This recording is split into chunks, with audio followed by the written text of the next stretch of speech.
So everyone welcome back. तो क्या हाल चाल है तुम्हारे। तो भाई टीएस ग्रेवाल सॉल्यूशंस कंटिन्यू करेंगे।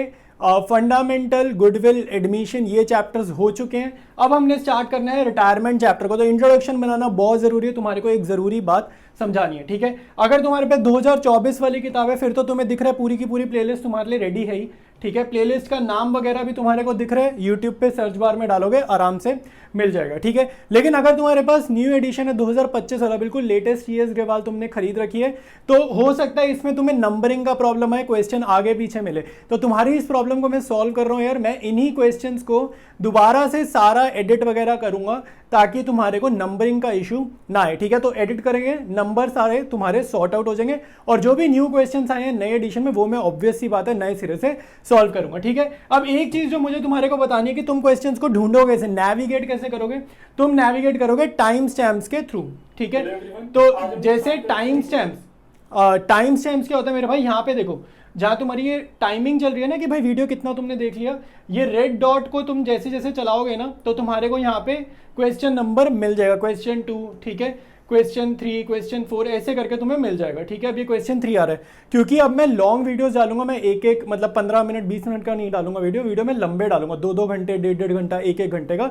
तो बहुत सारे क्वेश्चन हो गए एक वीडियो में, तो आपको ईजिली नेविगेट करना आना चाहिए, ठीक है। इसलिए मैंने इंट्रोडक्शन पार्ट बनाया है। तो अब स्टार्ट करते हैं हम लोग आज की क्लास को। Hello everyone, welcome to the channel. तो यार हम लोग पढ़ रहे हैं adjustment of capital TS Grewal book से।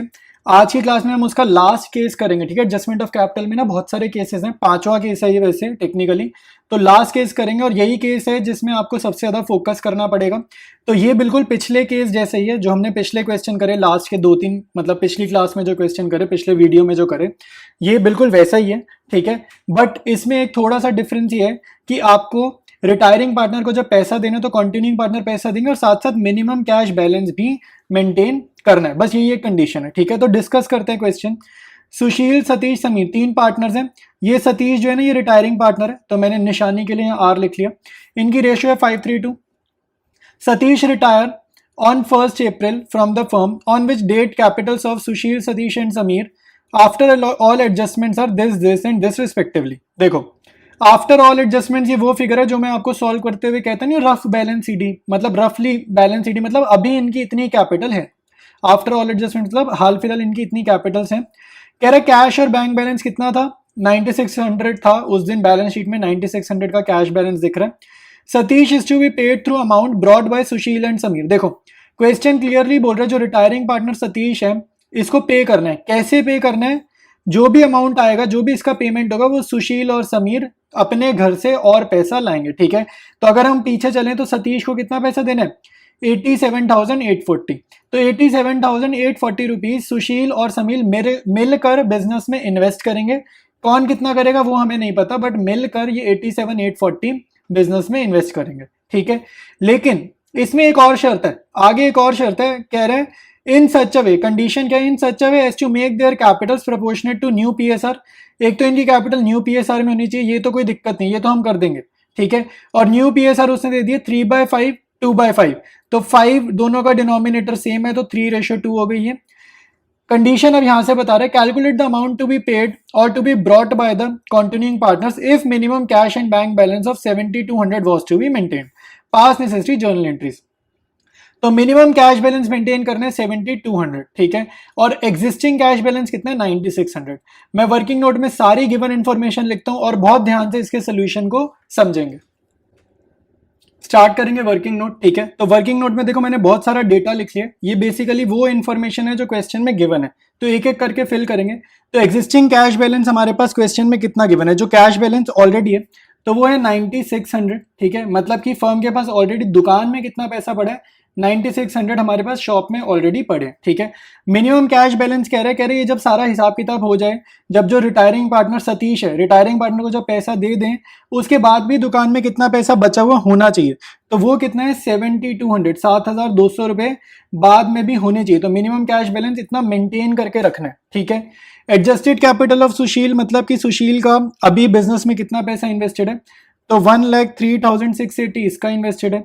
समीर का बिजनेस में कितना पैसा इन्वेस्टेड है, 26,880 इसका बिजनेस में अमाउंट इन्वेस्टेड है, ठीक है, बाकी ये अभी जो लिखा है वो हम बाद में समझेंगे। ठीक है, अब आपको ये मैं बता देता हूं कि सतीश को, देखो सतीश को कितना पेमेंट करना है, तो सतीश को पेमेंट हमें कितना करना है, हमें पे करना है जितना उसका आफ्टर ऑल एडजस्टमेंट्स वाला बैलेंस गिवन है ना, वो गिवन है 87,840।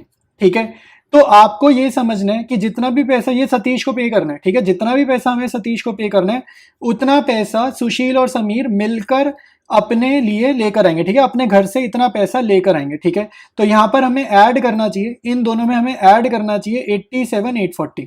ठीक है, इन दोनों में, क्योंकि ये तो पुरानी कैपिटल है और ये और पैसा इन्वेस्ट करेंगे ना तो इनकी कैपिटल बढ़ जाएगी। तो जितना रिटायरिंग पार्टनर को पे करना है उतना पैसा ये अपने घर से लेकर आएंगे। ठीक है, ऐसा हमने यूजुअली अब तक करते हैं। इस एडजस्टमेंट में एक नई चीज और ऐड है, आपको ये समझना है कि आप दुकान में से कितना पैसा यूज कर सकते हो। ठीक है, आपके पास शॉप में अभी कितना 9600 पड़े हैं। ठीक है, 9600 रुपए दुकान में ऑलरेडी पड़े हैं, सिर्फ 7200 छोड़ने हैं। मतलब 9600 में से आप कुछ पैसे यूज कर सकते हो, क्योंकि आपको शॉप में कितने छोड़ने हैं, 7200 छोड़ने हैं। तो इनका जो डिफरेंस है वो कितना है, 2400 रुपए, 2400 जो है वो इनका क्या है, डिफरेंस है। तो इसका मतलब है शॉप में से आप 2400 रुपए निकाल सकते हो, 2400 रुपीज आप शॉप में से निकाल सकते हो।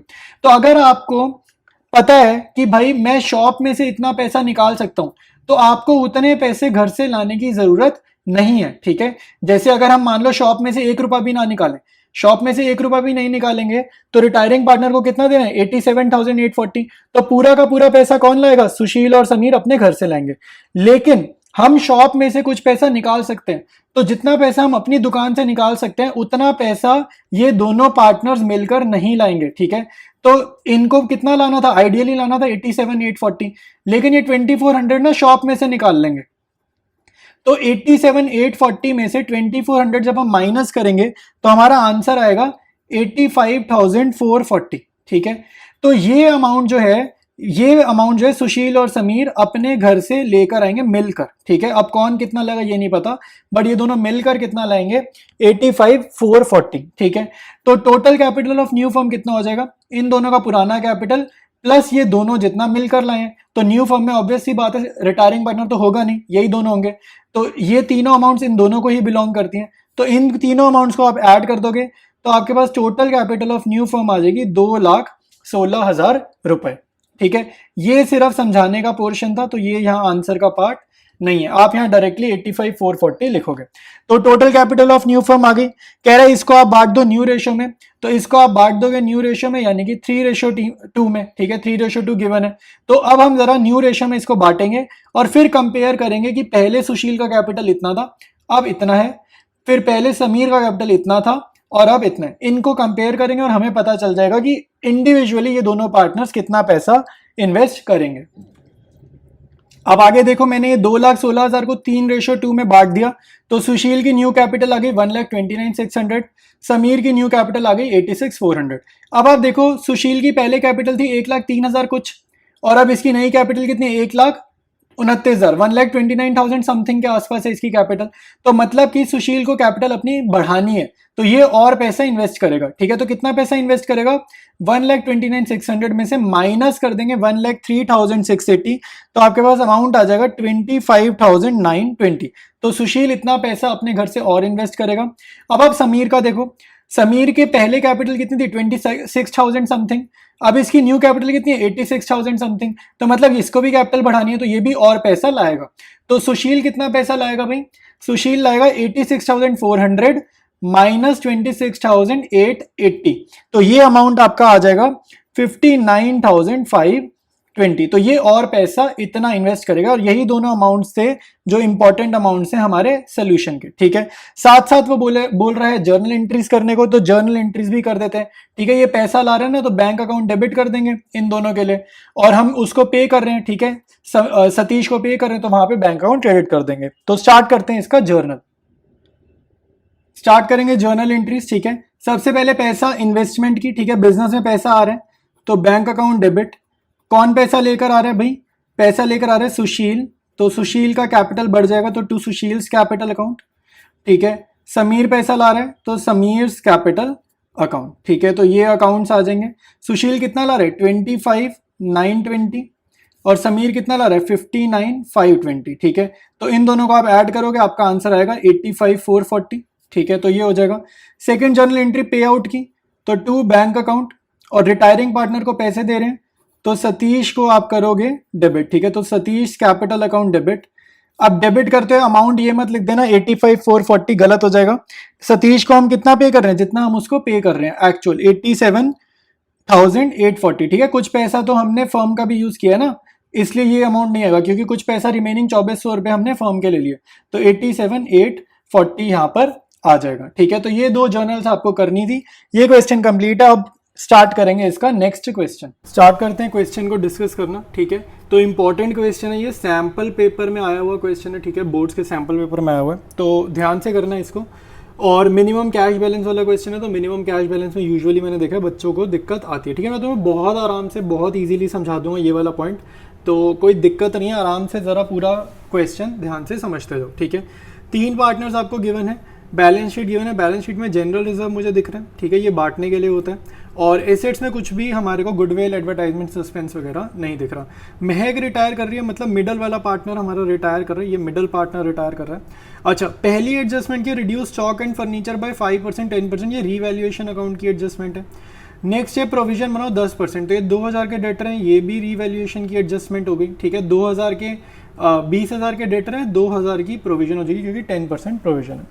Goodwill was valued at 12,000 rupees, ठीक है। तो गुडविल की आपको एडजस्टमेंट एंट्री करनी है, गेनिंग टू सेक्रीफाइसिंग वाली। फिर है, ये इंपॉर्टेंट है, फोर्थ पॉइंट इंपॉर्टेंट है, creditors of 8,000 were settled at 7,100। देखो यहाँ पर आपको एक तो ये समझना है कि यहाँ पे 900 रुपये का क्या हो गया, फ़ायदा हो गया। 900 रुपये का फ़ायदा होगा क्योंकि 8,000 किसी को चुकाने थे, आपने उसको 7,100 चुकाए, किसी को 8,000 देने थे, आपने कम दिए और बात सेटल कर दी, तो हुआ क्या, फ़ायदा हो गया। तो रीवैल्यूएशन अकाउंट में जाएंगे 900 रुपये क्रेडिट में, और 7,100 से ना आपका कैश बैलेंस भी रिड्यूस होगा, ये चीज़ समझने वाली है। 7,100 से आपका कैश बैलेंस भी रिड्यूस होगा, ये चीज़ बहुत ध्यान से समझने वाली है, क्योंकि मिनिमम कैश बैलेंस वाली एडजस्टमेंट वाला क्वेश्चन है ये, ठीक है। अब वो बोल रहे हैं महक शुड बी पेड ऑफ, कह रहे जो अपना न्यू पार्टनर है महक, इसको पे ऑफ करो, और जितना भी है in entire sum payable to Mahak, इसको जितना भी पैसा देना है वो कौन देगा, brought in by, shall be brought in by मेघना एंड मनदीप, मतलब ये मेघना और मनदीप घर से पैसा लाएंगे इन सच अ वे, कैसे, दैट देयर कैपिटल, और एक तो कैपिटल को क्या करें, न्यू रेशियो में कर देना। पहले आप क्या करोगे, टोटल कैपिटल निकालोगे न्यू फर्म की, ठीक है। न्यू फर्म में कौन होगा, मेघना होगी और मनदीप होगा, और इनकी कैपिटल न्यू रेशियो में भी होनी चाहिए, ठीक है। बहुत सही है। साथ साथ कह रहे हैं balance of 25,000 is maintain in the cash, तो जो 27,000 दिख रहा है यहाँ पे कैश में, कह रहे हैं नई फर्म की बैलेंस शीट में, कैश अकाउंट नई फर्म की बैलेंस शीट में, जो आप आंसर में बैलेंस शीट बनाओगे वहाँ पर कैश के सामने 27 नहीं दिखना चाहिए, वहाँ पे क्या दिखना चाहिए, 25,000 दिखना चाहिए, ठीक है। इस पॉइंट में 3 बातें कही हैं। एक तो उसने बोला है कि जो न्यू फर्म की कैपिटल है वो कैसी होगी, न्यू रेशियो में होगी, ठीक है, न्यू रेशियो में होगी। फर्म का कैश बैलेंस कितना होगा, फर्म का कैश बैलेंस होगा 25,000, और पहली बात उसने ये बोला कि महक को पे ऑफ करो, मतलब महक का लोन अकाउंट नहीं खोलना, महक को पे ऑफ करो, और जितना भी पैसा देना है वो कौन लाएगा, वो घर से लाएंगे मेघना और मनदीप। तो एडिशनल इन्वेस्टमेंट होने वाली है यहाँ पे, एडिशनल कैपिटल लाएंगे, ठीक है, मेघना और मनदीप घर से कुछ पैसा लाएंगे। तो ये 3 बातें बोली हैं इस आखिरी पॉइंट में, ठीक है। रीवैल्यूएशन अकाउंट में पार्टनर्स कैपिटल अकाउंट बनाना है, बैलेंस शीट इसने हमें बोली ही नहीं है, तो हम भी बैलेंस शीट नहीं बनाएंगे। ऑलराइट, तो रीवैल्यूएशन अकाउंट से स्टार्ट करेंगे। सबसे पहले मैं यहाँ पर लिखूंगा टू स्टॉक, ठीक है। स्टॉक कितने से गिराना है, बाय 5%, और फर्नीचर कितने से गिराना है, बाय 10%, ठीक है। तो स्टॉक अपना गिवन है क्वेश्चन में 28,000, ठीक है। तो 28,000 का निकालेंगे 5%, ठीक है, तो वो मैं यहाँ बाहर लिखूंगा 1,400। फर्नीचर मेरे को गिवन है कितना, 5,000, तो 5,000 का गिराना है हमारे को 10%, ठीक है, तो ये आ जाएगा 500 रुपीज़, ठीक है। तो स्टॉक और फर्नीचर 0.1 डन है। फिर प्रोविज़न बनानी है, तो प्रोविज़न फॉर डाउटफुल डेट्स, ये भी कितना था, 10% था, और सन्ड्री डेटर्स पे निकालते हैं प्रोविज़न, याद रखना सन्ड्री डेटर्स के ऊपर। तो 20,000 का 10% कितना होता है, 2,000 होता है, ये भी यहाँ पर हो गया, ठीक है। क्रेडिटर्स को हमने फ़ायदा हो गया, क्रेडिटर्स से हमने कम पैसे चुकाए हैं, तो ये 900 रुपये का फ़ायदा आएगा यहाँ पे। ये 900 रुपये कैसे आया मैंने बताया था, ठीक है। 8,000 माइनस 7,100, देखो किसी को 8,000 देने, आप अगर उसको कम पैसे दोगे तो आपका फ़ायदा है ना, तो ये यहाँ पर आ जाएगा, ठीक है। डेबिट साइड पे मेरा नुकसान है, क्रेडिट साइड पे फ़ायदे हैं, और डेबिट साइड का जो टोटल है वो मुझे ज़्यादा दिख रहा है, तो मेरी जो बैलेंसिंग फिगर आएगी वो आएगी इधर बाय लॉस करके, ठीक है। तो इस साइड का टोटल करते हैं, ये आ रहा है 3900। बड़ी साइड का टोटल छोटी साइड करते हैं हमेशा कॉपी, और आपको यहाँ पे बैलेंसिंग फिगर लिखनी है, और वो क्या है 3000 रुपये, ठीक है। बैलेंसिंग फिगर है 3000 रुपये। तो by loss transfer to capital account, ठीक है। कैपिटल अकाउंट में ये लॉस हमने भेजना है, तो तीनों के नाम है मेघना, महक और मनदीप, ठीक है। तो तीनों के नाम यहाँ लिख लो। क्वेश्चन में आपको old profit sharing ratio mentioned है कि नहीं है, ज़रा चेक करो। क्वेश्चन में ओल्ड रेशियो को मेंशन नहीं है, तो आप इक्वल लोगे, ठीक है। जब भी रेशियो मिसिंग होती है हम इक्वल ले लेते हैं। तो 1000 1000 और 1000 रुपीज़, ठीक है। तो ये रीवैल्यूएशन अकाउंट आपका रेडी है। इसके बाद बनाएंगे पार्टनर्स कैपिटल अकाउंट। तो यार एक मिनट मेरी बात सुन लो, पहले तो माफ़ी चाहूँगा तुम्हें डिस्टर्ब करने के लिए, बट एक यार इंपॉर्टेंट चीज़ है, एक्चुअली चैनल पे मैं बहुत अच्छी अच्छी चीज़ें तुम लोगों के लिए लेकर आ रहा हूँ, और बहुत सारे बच्चों को पता ही नहीं है इस बारे में, ठीक है। तो 12th वालों के लिए यार खासकर मैं मैक्रो इकोनॉमिक्स के नोट्स ला रहा हूँ, सारे मेरे हैंड रिटन नोट्स हैं, कॉपी पेस्ट नहीं, हैंड रिटन तो है लेकिन टाइप्ड है, कंप्यूटराइज्ड है, बट मैंने खुद बनाए हैं। मैक्रो के नोट्स हैं, बहुत अच्छे नोट्स हैं यार। प्लेलिस्ट बनी हुई है, यूट्यूब सर्च बॉक्स में ये प्लेलिस्ट डाल दो, साथ में मेरा नाम लिख देना मनन मलिक, वरना सर्च में शायद ना आए, तो ये डालना, साथ में मनन मलिक लिखना, तुम्हें नोट्स मिल जाएंगे। साथ साथ बिजनेस स्टडीज़ में केस स्टडीज़ आती हैं, क्लास 12 में बोर्ड्स में केस स्टडीज़ बहुत आती हैं। चैप्टर वाइज प्लेलिस्ट ला रहा हूँ, तो प्लेलिस्ट का नाम डाल देना यूट्यूब सर्च बॉक्स में, साथ में मनन मलिक लिख देना, ताकि ये शो अप कर जाए, ठीक है, सर्च में रिजल्ट में आ जाए। टीएस ग्रेवाल के सोल्यूशंस में नोट्स की फॉर्म में ला रहा हूँ। मानो तुम्हारे पास टाइम नहीं है, ठीक है, टाइम नहीं है और एक एक क्वेश्चन एक का वीडियो देखने का, तो आंसर्स रिटर्न है, मेरे हैंड रिटन नोट्स है भाई, तो एकदम करेक्ट ही होंगे। तो जल्दी जल्दी जाओ यूट्यूब चैनल से ये देखो, और ये नोट्स तुम्हारे को मिलेंगे कहाँ से, व्हाट्सएप चैनल पर मिलेंगे, साथ साथ तुम्हारे को स्क्रीन रिकॉर्डिंग दिख ही रही थी। ऑलराइट, पार्टनर्स कैपिटल अकाउंट सबको बनाना आता है, ठीक है। मैं एक बार ही रिवाइज करा देता हूँ। क्रेडिट साइड पे तब एंट्री करते हैं जब आपकी कैपिटल बढ़ती है, डेबिट साइड पे तब एंट्री करते हैं जब कैपिटल आपकी कम होती है, ठीक है। तो जब भी कैपिटल बढ़ेगी क्रेडिट में एंट्री। लायबिलिटी नेचर है कैपिटल का, तो ओपनिंग बैलेंस आएगा क्रेडिट साइड, तो बाय बैलेंस बीडी। सबसे पहले तो क्वेश्चन से कैपिटल्स कॉपी करो, ठीक है। तो 20,000, ठीक है, 14,500 और 10,000, ये क्वेश्चन की बैलेंस शीट से देखकर मैं ये वैल्यू देख रहा हूँ, क्वेश्चन की बैलेंस शीट से देखकर, ठीक है। नेक्स्ट स्टेप है जनरल रिजर्व बांटेंगे। ओल्ड रेशो में मैं ये बांट दूंगा, और जनरल रिजर्व है 7,500 का, तो जितने का भी रिजर्व है ओल्ड रेशो में ये यहाँ पे जा रहा है, और ओल्ड रेशो अपनी इक्वल है, ठीक है, इक्वल है। रीवैल्यूएशन में बताया ना इक्वल है, गिवन नहीं है तो एजम्पशन लेंगे, ठीक है। इसके बाद मेरे को रीवैल्यूएशन में लॉस गिवन है, तो रीवैल्यूएशन अकाउंट का मैं यहाँ पे लॉस ट्रांसफ़र करूँगा। तो लॉस मेरा क्या था, 1,000 था, ठीक है, ये रीवैल्यूएशन का लॉस है, ठीक है। लॉस है ना, तो कैपिटल कम होगी, तो डेबिट में एंट्री, तो 1,000 मैंने यहाँ पर ट्रांसफ़र कर दिया, ठीक है। अब दो एडजस्टमेंट रहेगी, एक हमारी गुडविल की रह गई है और दूसरी हमारी रह गई है कैपिटल एडजस्टमेंट, ठीक है। तो मैं जर्नल कर देता हूँ, गेनिंग टू सेक्रीफाइस होता है। चलो जर्नल भी नहीं करते, काम करता हूँ, पहले सॉल्व कर देता हूँ, उसके बाद हम सारा काम करेंगे। देखो क्वेश्चन में आपके लिए बहुत ईजी है इसको कैलकुलेट करना। सबसे पहले तो रिटायरिंग पार्टनर का शेयर लिखते हैं, तो महक जो है वो रिटायर कर रही है, ठीक है, ये रिटायरिंग पार्टनर है, ये रिटायर कर रही है। तो महक का शेयर कितना है भाई, तीनों पार्टनर्स का इक्वल शेयर है, ठीक है, तो 111 है। तो ओल्ड फर्म में अगर गुडविल ऑफ द फर्म 12,000 है, 12,000 फर्म की है, तो महक का शेयर इस गुडविल में कितना होगा, महक शेयर इन गुडविल, ठीक है, महक शेयर इन गुडविल कितना होगा, 12,000 इंटू 1/3, तो यानी कि 4,000 रुपये इसकी गुडविल होगी।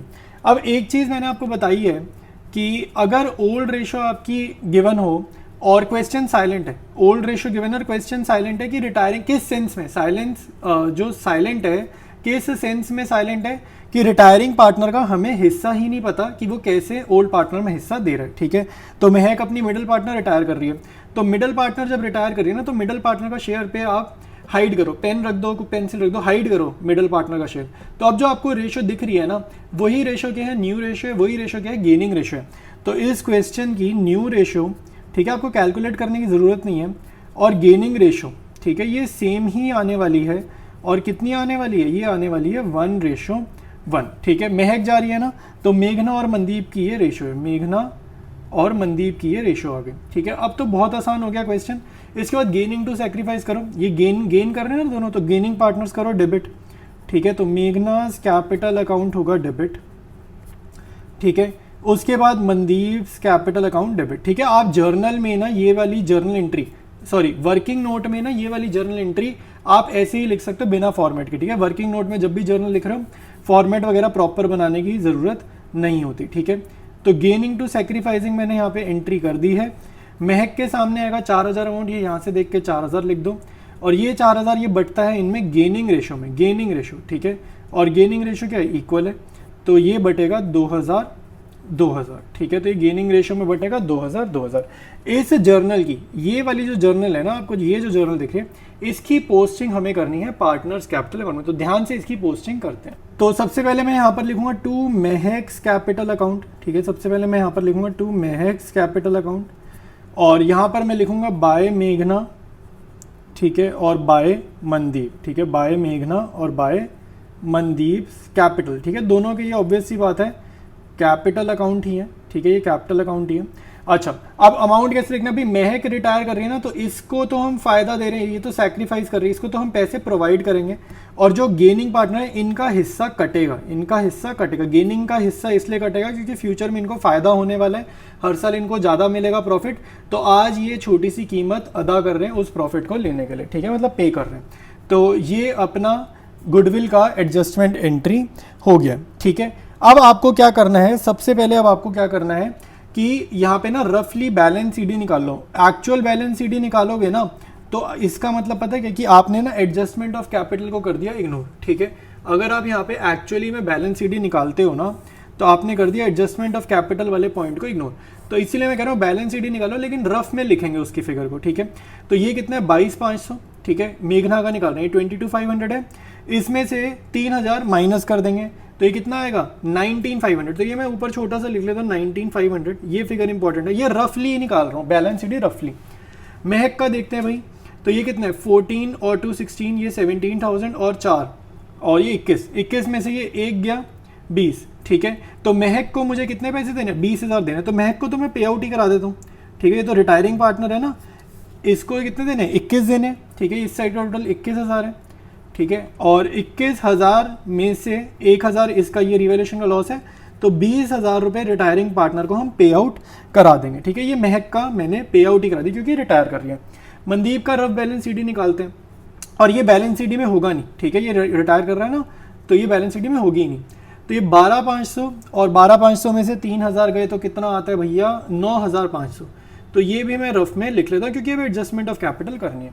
तो ये जो मैंने रफ फिगर लिखी है ना, इनको मैं कहता हूँ रफ में मैंने बैलेंस सीडी निकाला रफली, और अब मैं वर्किंग नोट में तुम्हारे को ले जाकर एडजस्टमेंट ऑफ कैपिटल समझाता हूँ। ऑलराइट, तो एडजस्टमेंट ऑफ कैपिटल करेंगे। सबसे पहले देखो मुझे लिखनी है total capital of new firm, कि नई फर्म की कैपिटल क्या होगी। तो नई फर्म की कैपिटल तो वही होगी जो उसमें पार्टनर होंगे।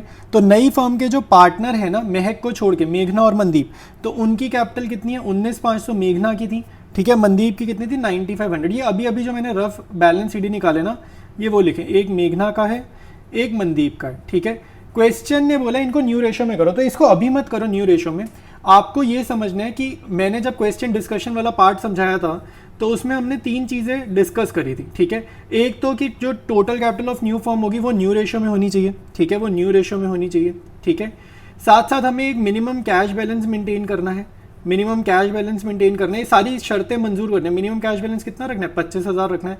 और जो अपना रिटायरिंग पार्टनर है, रिटायरिंग पार्टनर का जो पे आउट था, जो हमने उसको अभी अभी 20,000 दिए हैं, वो कौन देगा, वो देगा ओल्ड पार्टनर्स देंगे। तो ओल्ड पार्टनर्स कहाँ से देंगे, अपनी जेब से नहीं देंगे, घर से पैसे लाएंगे। तो उसी चीज़ को हमने क्या बोला था, एडिशनल इन्वेस्टमेंट की, वो कुछ पैसे फर्म में इन्वेस्ट करेंगे। वो इन्वेस्टमेंट क्या कर रहे हैं, वो जो पैसा ला रहे हैं ना, वो ओल्ड पार्टनर मतलब जो रिटायरिंग पार्टनर है ना महक, उसको पे करने के लिए वो घर से पैसा ला रहे हैं, ठीक है। तो ये 3 शर्तें हमारे को एक साथ पूरी करनी है इस कंडीशन में कैपिटल वाली। तो मेघना मनदीप की कैपिटल है, करंट कैपिटल इतनी है, 20,000 रुपये ये घर से लेकर आएंगे क्योंकि इन्होंने महक को पेमेंट करनी है, क्योंकि इन्होंने महक को पेमेंट करनी है, तो 20,000 ये घर से लेकर आएंगे। तो जब ये घर से लेकर आएंगे पैसा, तो इनकी कैपिटल बढ़ जाएगी ना, तो इन दोनों की कैपिटल बढ़ जाएगी 20,000 से, मतलब 20,000 नहीं, किसकी कितनी बढ़ेगी ये नहीं पता, लेकिन दोनों की अगर मैं ऐड करके चेक करूं, ठीक है, तो 20,000 से कैपिटल बढ़ जाएगी, ठीक है, दोनों की मिलाकर अगर बात करें तो। अब देखो मेरे को कंडीशन रखनी है मिनिमम कैश बैलेंस की, कि फर्म का कैश बैलेंस होना चाहिए 25,000। अब आप ध्यान से देखो कि एग्जिस्टिंग कैश बैलेंस कितना है फर्म के पास। क्वेश्चन की बैलेंस शीट देखो, क्वेश्चन की बैलेंस शीट देखोगे तो वहाँ पर तुम्हारे को कैश के सामने कितना दिख रहा है, कैश के सामने दिख रहा है 27,000 रुपये, 27,000 रुपये दिख रहा है कैश के सामने। और मैंने क्रेडिटर्स पे करें, इस क्वेश्चन में मैंने क्रेडिटर्स पे करें, ठीक है। क्रेडिटर्स को मैंने कितना पैसा दिया है, रिवैल्यूएशन वाले पॉइंट समझाया था, 7100 दिए। तो अगर मैंने 27,000 में से किसी को पैसा चुकाया है तो एग्जिस्टिंग कैश बैलेंस कितना आएगा, 19,900 नहीं आएगा, 19,900 आएगा। और कंडीशन क्या है, कंडीशन ये कि मिनिमम कैश बैलेंस 25,000 होना चाहिए। तो फर्म के पास कितना पैसा है, 19,900 है, फर्म के पास होना कितना चाहिए, 25,000 होना चाहिए। यानी कि फर्म में क्या है, पैसे की कमी है, डेफिसिट है फर्म के पास, पैसे की कमी है। तो ये पैसे की कमी पूरा कौन करेगा, जो पार्टनर्स हैं। तो पार्टनर्स, ये जो डिफरेंस है ना 25,000 और 19,900 का, यही डिफरेंस पार्टनर्स अपने घर से और लेकर आएंगे, ठीक है। तो ये डिफरेंस 5100 का था, तो पार्टनर्स अपने घर से 5100 और लाएंगे। देखो पार्टनर घर से 20,000 लाए हैं क्योंकि महक को पैसा चुकाना था, पार्टनर घर से 5100 लाए हैं क्योंकि मिनिमम कैश बैलेंस मेंटेन करना था। तो पहले 2 पॉइंट्स हो गए फुलफिल। अब इसी का टोटल करेंगे, इसी का टोटल करेंगे और उसको न्यू रेशो में बांट देंगे, तो थर्ड पॉइंट भी आपका फुलफिल हो जाएगा, ठीक है। तो ये अपना समझाने का पार्ट था, इसको मैं ऐसे बॉक्स में कर देता हूँ, ठीक है। तो नेक्स्ट मैं इनको ऐड कर रहा हूँ, ठीक है। तो ये सारा ऐड करने में कितना आएगा, 54,100 और इसको मैं बांटूंगा न्यू रेशो में। न्यू रेशो क्वेश्चन में नहीं गिवन, साइलेंट था तो 1:1, ठीक है। तो न्यू कैपिटल कितनी होगी, न्यू कैपिटल ऑफ मेघना एंड मनदीप, ठीक है, कितनी होगी 27,050 रुपीज़ ईच, ठीक है। दोनों की इतनी इतनी होनी चाहिए, ठीक है। तो ये डन था अपना एडजस्टमेंट ऑफ कैपिटल वाला पॉइंट। अब जो हमने वर्किंग नोट में काम किया, पार्टनर्स कैपिटल में कैसे रिप्रेजेंट करेंगे, देखो ये जो 27,050 है ना, ये तो आप यहाँ पर बैलेंस सीडी में निकाल कर मतलब कॉपी पेस्ट कर देंगे। अब आपकी जो बैलेंसिंग फिगर आएगी ना, वो आपकी टू कैश या बाय कैश में चली जाएंगी, जो भी बैलेंसिंग फिगर्स आएंगी, ठीक है। तो अगेन लॉजिक से बड़ी साइड का टोटल करो। अब ये साइड कितनी है मेघना की 22,500 और ये साइड में ना तीनों चीज़ें, बैलेंस सीडी को भी कंसीडर करो, इनका टोटल ज़्यादा है, ठीक है, इनका टोटल ज़्यादा है। तो ये कितना आ रहा है भाई, ये आपका आ रहा है, ठीक है, ये आई थिंक 30,000 आ रहा है ना, 30,000 समथिंग, ठीक है। मैं एक बार ही चेक कर लेता हूँ। तो टोटल अपना करेक्ट है, ठीक है। तो ये आएगा 30,050, ठीक है। और बड़ी साइड का टोटल छोटी साइड करेंगे कॉपी, ठीक है। और यहाँ पर मैं लिखूंगा बाय कैश अकाउंट, ठीक है। और ब्रैकेट में लिखेंगे बैलेंसिंग फिगर, क्योंकि मेघना और मनदीप घर से पैसा ला रहे हैं ना, कितना पैसा ला रहे हैं 30,050 में से इन दोनों आइटम्स को आप सब्ट्रैक्ट करेंगे तो आपका आंसर आएगा 7,550। सिमिलरली यहाँ पे बड़ी साइड का टोटल करूँगा तो वही आ रहा है 30,050। बड़ी साइड का टोटल दूसरी साइड करेंगे कॉपी और इसमें से ये दोनों आइटम्स का आप टोटल्स करोगे सब्ट्रैक्ट तो आपका आंसर आएगा 17,550। तो मतलब क्या हुआ कि मेघना घर से इतने पैसे और ला रही है, मनदीप घर से इतने पैसे और लेकर आएगा, ठीक है। तो पार्टनर्स कैपिटल अकाउंट डन है और ये क्वेश्चन अपना कंप्लीट है। डिस्कस करेंगे नेक्स्ट क्वेश्चन। इसमें कह रहे 3 पार्टनर्स हैं, सूरज, पवन, कमल, और इनकी ओल्ड रेशियो 3:1, ठीक है। तो अब देखो बैलेंस शीट गिवन है, जनरल रिजर्व देखो, लाइबिलिटीज में ध्यान से देखो, जनरल रिजर्व गिवन है, ये बांट देंगे। एसेट्स में आप देखोगे तो गुडविल गिवन है, तो गुडविल को हमें राइट ऑफ करना होता है, ये चीज का भी ध्यान रखेंगे, ठीक है। तो जनरल रिजर्व देख लिया, गुडविल देख लिया। अब देखेंगे क्वेश्चन में क्या क्या हमारे को एडजस्टमेंट्स गिवन है। पवन रिटायर कर रहे हैं, ठीक है, तो न्यू पार्टनर कौन से रह जाएंगे, पवन के अलावा, ये तो रिटायरिंग पार्टनर है ना, तो सूरज और कमल हमारे रिमेनिंग या कंटिन्यूइंग पार्टनर्स हो जाएंगे। अब आप देखो एडजस्टमेंट में provision for doubtful dates be raised bye 1,000, तो रिवैल्यूएशन की डेबिट में नुकसान की बात है, लाइबिलिटी बढ़ना। Stock to be reduced by 10%, furniture by 5%, तो रिवैल्यूएशन की डेबिट में जाएंगी ये दोनों चीजें। There is an outstanding claim of damages for 1100 and it is to be provided for, ये भी नुकसान की बात है भैया, इस क्वेश्चन में तो सारी नुकसान वाली बातें हैं, तो ये भी रिवैल्यूएशन की डेबिट में जाएगा। Creditors will be return back by 6,000, ये बहुत इंपॉर्टेंट है, इसमें बच्चे गलतियां बहुत करते हैं। कह रहे क्रेडिटर्स हमारे से पैसा नहीं मांग रहे, इसका मतलब है जिनको मुझे पैसा चुकाना था वो मेरे से पैसा नहीं मांग रहे, तो ये फायदे की बात है, तो रिवैल्यूएशन अकाउंट की क्रेडिट में। गुडविल ऑफ द फर्म आपको गिवन है 22,000 रुपए, ठीक है, तो ये आप ओल्ड रेशियो के हिसाब से देखेंगे। यहाँ पे पवन का शेयर देखेंगे, ओल्ड रेशियो हमारे को पता है 3:1, पवन का शेयर देखेंगे और मल्टीप्लाई करके पवन के हिस्से की गुडविल मिलेगी और फिर हम गुडविल की एडजस्टमेंट एंट्री करेंगे, इसमें भी कोई दिक्कत नहीं है। मेन इसमें एफ पॉइंट है एडजस्टमेंट एंट्री। एडजस्टमेंट एंट्री मैंने इसी वीडियो की बिगनिंग में समझाई है, पिछले क्वेश्चन में पहले आप वो वाले क्वेश्चन जरूर देखो, डायरेक्टली ये समझोगे तो हो सकता है समझ में ना आए, ठीक है। पिछला क्वेश्चन पूरा देखो, इससे पिछला जो मैंने करवाया है, और फिर ये क्वेश्चन बहुत अच्छे से समझ में आ जाएगा। हालांकि इसमें भी मैं डिस्कस करूंगा एडजस्टमेंट, ऐसा नहीं है, बट आपको थोड़ी और डीप अंडरस्टैंडिंग हो जाएगी।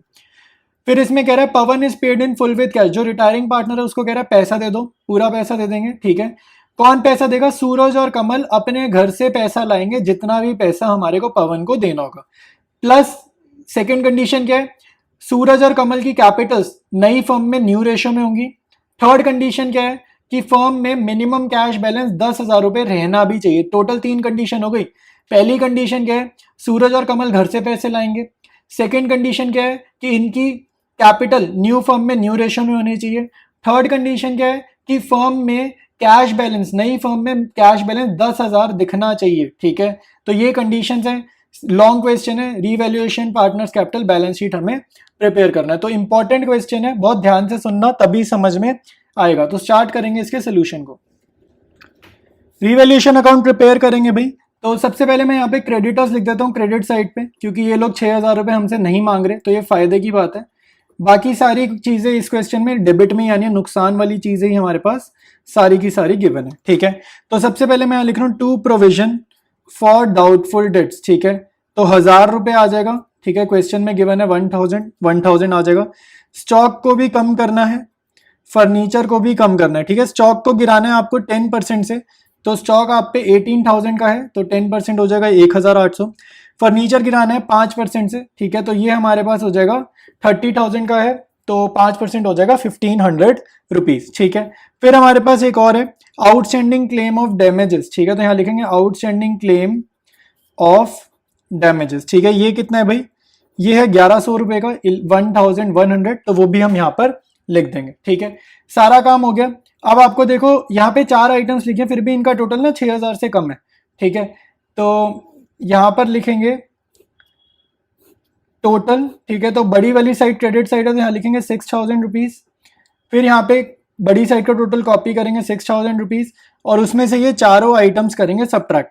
तो आपके पास जो प्रॉफिट आएगा, यहाँ गेन आएगा, वो आएगा 600। तो यहाँ लिख देना to gain transfer to partners capital account, ठीक है। और हमारे पास पार्टनर्स कौन है? SPK, ठीक है। मैं शॉर्ट में लिखा है, ठीक है। सूरज, पवन, कमल, शॉर्ट में लिखा है SPK, और इनकी ओल्ड रेशियो हमारे पास है 3:1।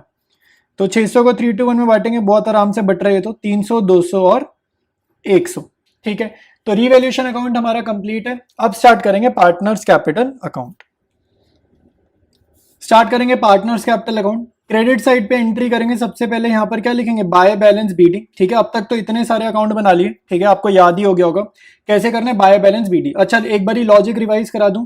क्रेडिट साइड पे एंट्री क्या करते हैं भाई? जब भी कैपिटल इंक्रीज करेगी क्रेडिट में एंट्री करेंगे, रिवैल्यूएशन का प्रॉफिट हो, ठीक है। कोई भी चीज हो जिससे कैपिटल बढ़ेगी, जनरल रिजर्व बांटेंगे, सब क्रेडिट में।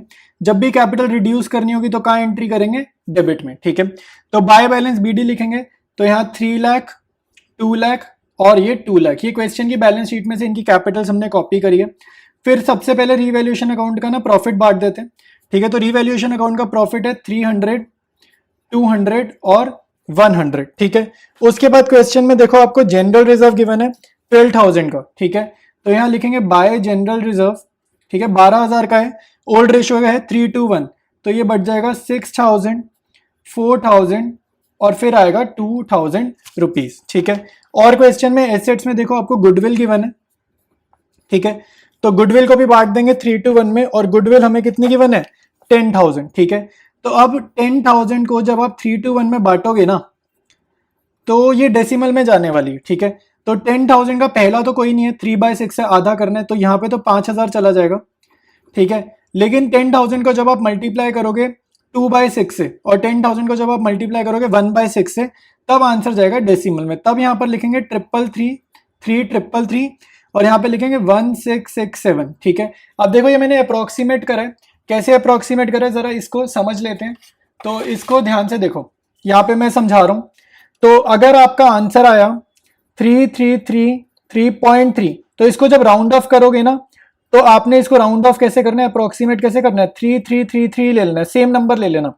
लेकिन 166.6 आ रहा है ना, तो 0.6 क्या है? 5 से ज्यादा है, इवन 5 पे भी बढ़ा देते हैं, तो यहाँ पे बढ़ा दो, तो क्या करेंगे 166.6 है ना, तो ये 7 कर दिया। राउंड ऑफ ऐसे करते हैं, ठीक है, राउंड ऑफ ऐसे करते हैं, 0.5 या 0.5 से ज्यादा हो तो बढ़ा देना नंबर को, 0.3 0.4 तक हो तो सेम नंबर आपको यूज करना है, ठीक है। तो ये राउंड ऑफ कैसे करना है मैंने आपको बता दिया। इसके बाद आपको गुडविल की एडजस्टमेंट एंट्री करनी है। तो गेनिंग टू सैक्रिफाइसिंग होता है, रिटायरिंग पार्टनर है पवन, तो यहाँ मैंने आर लिखा है निशानी के लिए। तो जो रिटायरिंग पार्टनर होता है ये कौन होता है, सैक्रिफाइसिंग। तो गेनिंग टू सैक्रिफाइसिंग ना, तो यहाँ पर आएगा टू पीज कैपिटल अकाउंट, और गेनिंग में आ जाएंगे एस और आर, तो by S S capital account, फिर आएगा बाय केज कैपिटल अकाउंट, ठीक है। अब हमारे को वैल्यूज नहीं पता, वैल्यूज लिखने से पहले हम चलेंगे वर्किंग नोट में और पहले पूरी की पूरी ना कैलकुलेशन करते हैं।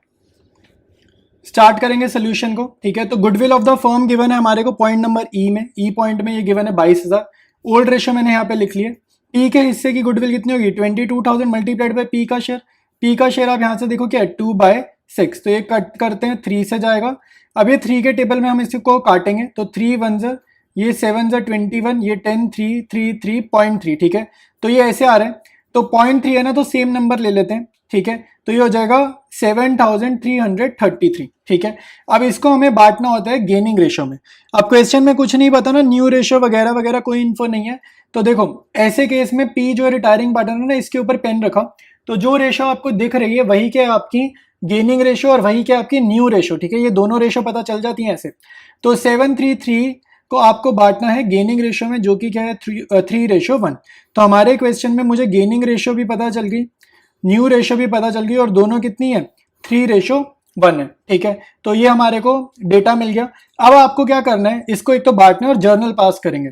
तो जर्नल क्या होता है, गेनिंग टू सैक्रिफाइसिंग, तो सैक्रिफाइस तो रिटायरिंग पार्टनर है, तो 2 पवन्स कैपिटल अकाउंट हो जाएगा क्रेडिट, ठीक है। और डेबिट कौन से होंगे भाई, डेबिट होंगे कंटिन्यूइंग पार्टनर, तो 2 SS कैपिटल अकाउंट और KS कैपिटल अकाउंट, ठीक है।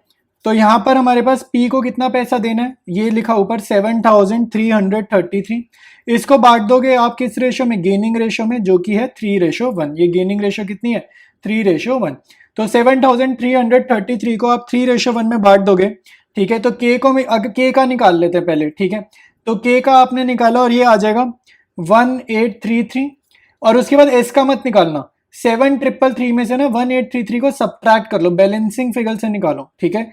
बैलेंसिंग फिगर से क्या आएगा 7,333 माइनस 1833, तो ये हमारा सॉल्व करके आ रहा है 5,500, ठीक है। तो ये दो फिगर्स हो गई बेसिकली, ये वाली दोनों डेबिट वाली जो हमें पार्टनर्स कैपिटल अकाउंट में यूज करनी है। अब देखो भाई अमाउंट्स फिल करेंगे, पवन को पैसे देना है ना, तो यहां पर वैल्यूज लिख लो 5,500 और 1,833। जिसको पैसा देना है ना उसके कॉलम में क्रेडिट साइड पे लिखते हैं, जिनके पैसे काटने हैं, काटने किसके, गेनिंग पार्टनर के, सूरज और कमल गेनिंग पार्टनर्स हैं, इनके पैसे काटने हैं ना, तो इनकी डेबिट साइड पे लिखेंगे 5,500 और 1,833, ठीक है। तो ये गुडविल की भी हमने एडजस्टमेंट एंट्री कर ली है। इसके बाद हमारे को क्या करना है भाई, दो काम रह गए हैं, ठीक है, मेन काम रह गए हैं। एक तो हमारे को पेमेंट करनी है, ठीक है, एक तो हमारे को पेमेंट करनी है पवन को, और साथ के साथ हमारे को पैसे का भी एडजस्टमेंट करना है। बेसिकली जो हमारी लास्ट पॉइंट है ना, F point, adjustment of capital हमारा पूरा रह गया, ठीक है। तो क्वेश्चन को ना इजी करने के लिए मैं क्या कर रहा हूं, मैं ना रफ बैलेंस सीडी वाले तरीके को ना अभी यूज नहीं कर रहा, मैं ना एक बार बैलेंस सीडी निकाल लेता हूं। एज्यूम करो जैसे एडजस्टमेंट ऑफ कैपिटल क्वेश्चन में है नहीं, और एडजस्टमेंट ऑफ कैपिटल अगर क्वेश्चन में नहीं है तो हमारे पास किसका कितना बैलेंस है एटलीस्ट वो पता लग जाए, ठीक है। बाद में हम देखेंगे टोटल के नीचे, बाद में ये बैलेंस सीडी जो है ना बाद में यहाँ कॉपी करेंगे और फिर सारी एडजस्टमेंट करेंगे। तो अभी मैं सिर्फ ये जानना चाहता हूं कि किसका कितना पैसा बिजनेस में लगा हुआ है, ठीक है। तो पहले हम ये कैलकुलेट करेंगे। अब आपको क्या करना है, इसको ऐड करते हैं, ठीक है। तो ये हमारा देखते हैं कितना आ रहा है, और बाकी हम देखेंगे बाद में। तो देखो पहले एस का कॉलम टोटल करेंगे। टोटल करने से पहले मैं एक बात आपको बता दूं, यहाँ पे स्टार्टिंग में हमने कुछ और फिगर लिख दी थी, लैक्स में लिख दिया था, 3 लाख या 4 लाख कुछ लिख दिया था। तो बाय बैलेंस बीडी में एक बार रिकॉल करा दूं, अगर पहले वाली आपने फिगर यहाँ पे कुछ और देखी है तो एक बार जस्ट वैसे ही मैं वेरीफाई करा रहा हूँ। यहाँ पे 40,000 है, ये 40,000 है, और कमल का 30,000 है, ठीक है। ये बाय बैलेंस बीडी है, ये गिवन है, तो ये चीज ध्यान रखना। अब आप क्या करोगे, पहले बैलेंस शीट निकाल लेते हैं कितना इनका अभी कितना पैसा लगा, बाद में हम एडजस्टमेंट ऑफ कैपिटल देखेंगे। तो एस के कॉलम का टोटल ये आ रहा है 46,300। तो बड़ी साइड का टोटल कॉपी किया दूसरी साइड, और उसमें से ये 10,500 हमने सब्ट्रैक्ट करने, ठीक है, तो ये आ जाएगा 35,800। सिमिलरली पवन के कॉलम का टोटल किया तो ये आ रहा है 51,533, ठीक है, तो बड़ी साइड का टोटल कॉपी किया इधर, तो 51,533 में से 3,333 जाएंगे तो हमारे पास कितना आ जाएगा, पवन का बैलेंस आ जाएगा 48,200। फिर हम कमल की क्रेडिट साइड का टोटल करेंगे, यहाँ पे 3 आइटम्स है, ये आ रहा है 32,100, तो 32,100 हम इधर कॉपी करेंगे और उसमें से ये दोनों आइटम्स को आप सब्ट्रैक्ट करोगे तो आपके पास बैलेंस ईडी आएगा 28,600, ठीक है, तो ये इनका बैलेंस है कि अभी इनका इतना कैपिटल है। तो इसको जरा मैं इधर लिख लेता हूँ साइड चेंज करके, ये क्या हो जाएगा, बाय बैलेंस, यहाँ पे CD लिखा है ना तो यहाँ हो जाएगा BD। इसको जरा कॉपी करते हैं, 35,800, 48,200 और फिर आएगा 28,600, ठीक है। अब हमारे को ये जानना है कि हमारे को पवन को पेमेंट कैसे करनी है, जो मैंने आपको एडजस्टमेंट समझाई थी ना, तीनों कंडीशंस को हमें मैच कराना है। तो अब आगे करने से पहले जरा वर्किंग नोट पे चलते हैं, स्टार्ट करेंगे वर्किंग नोट। देखो मैंने गिवन इन्फॉर्मेशन के लिए जितना भी डेटा हमारे को पता है लैंग्वेज फॉर्मेट में लिख दिया, अब जरा वैल्यूज भरेंगे। देखो एग्जिस्टिंग कैश बैलेंस मतलब ऑलरेडी फर्म के पास, दुकान के पास कितना पैसा है, तो आपको हमारे को बैलेंस शीट में ये गिवन है 18,000, मतलब फर्म के पास ऑलरेडी कितना कैश है एग्जिस्ट कर रहा है, दुकान में कितने पैसे पड़े 18,000। मिनिमम कैश बैलेंस ये हमारे को F पॉइंट में बताया जा रहा है, कह रहे सारा कुछ हो जाने के बाद दुकान में शॉप के अंदर 10,000 रुपए रहने ही चाहिए, ठीक है। तो अगर आपके पास 18,000 है और आपको सिर्फ 10,000 छोड़ने हैं, मतलब मैं यूज कितना कर सकता हूं, इसमें से मैं पैसा यूज कर सकता हूं 8,000 रुपए। 18,000 में से 10,000 छोड़ने हैं, मतलब 8,000 रुपए हम लोग यूज कर सकते हैं। एक तो ये नंबर बड़ा इंपॉर्टेंट है, ठीक है। एडजस्टेड कैपिटल ऑफ सूरज कितना है भाई, ये हमने अभी अभी निकाला था, ये जो बैलेंस CD निकाला था 35,800, ये पार्टनर्स कैपिटल में अभी अभी निकाल के आए हैं। एडजस्टेड कैपिटल ऑफ कमल कितना है 28,600। देखो ये कौन है, ये कंटिन्यूइंग पार्टनर्स हैं, ये कंटिन्यूइंग पार्टनर्स हैं, ये लोग फर्म नहीं छोड़ के जा रहे, ठीक है। फर्म छोड़ के कौन जा रहा है, पवन, ठीक है। और अब आप मेरे को बताओ पवन को कितना पैसा देना है, अमाउंट ड्यू टू पवन कितना है, ठीक है, अमाउंट ड्यू टू पवन कितना है, तो ये हमने अभी अभी निकाला था 48,200। तो एडजस्टमेंट ऑफ कैपिटल ये कह रही है कि जितना भी पैसा हमारे को रिटायरिंग पार्टनर को देना है, जितना भी पैसा देना है वो कौन लाएगा अपने घर से, एग्जिस्टिंग पार्टनर अपने घर से लाएंगे, ठीक है। तो आइडियली इन दोनों को कितने पैसे मिलकर लाने चाहिए अपने घर से 48,200, लेकिन आप खुद सोचो दुकान में से 8,000 रुपए हम यूज कर सकते हैं, तो अगर मेरे को किसी को 48,200 रुपीज देने हैं और मैं दुकान में से 8,000 निकाल सकता हूं, अगर मेरे पे ये फैसिलिटी अवेलेबल है तो मैं दुकान से निकाल लूंगा 8,000 रुपए। तो मेरे को अब घर से कितने लाने हैं, मेरे को अब घर से लाने 8,000 माइनस कर देंगे, मेरे को घर से कितने लाने हैं 40,200 लाने हैं, ठीक है। मेरे से मतलब है सूरज और कमल को घर से 8,000 रुपए कम लाने हैं, क्योंकि वो 8,000 रुपए यूज कर लेंगे फर्म के, ठीक है। तो ये मिनिमम कैश बैलेंस वाला भी एडजस्टमेंट हमने कर लिया। तो सूरज की पुरानी कैपिटल इतनी है, कमल की पुरानी कैपिटल इतनी है, और ये दोनों मिलकर और पैसा ला रहे हैं फर्म में 4200, और न्यू फर्म की कैपिटल क्या हो जाएगी, इन तीनों को ऐड करिए, क्योंकि न्यू फर्म में सिर्फ सूरज और कमल ही तो हैं, बाकी और कोई तो है नहीं, पवन तो रिटायर कर गया, तो न्यू फर्म के 2 ही पार्टनर रह जाएंगे।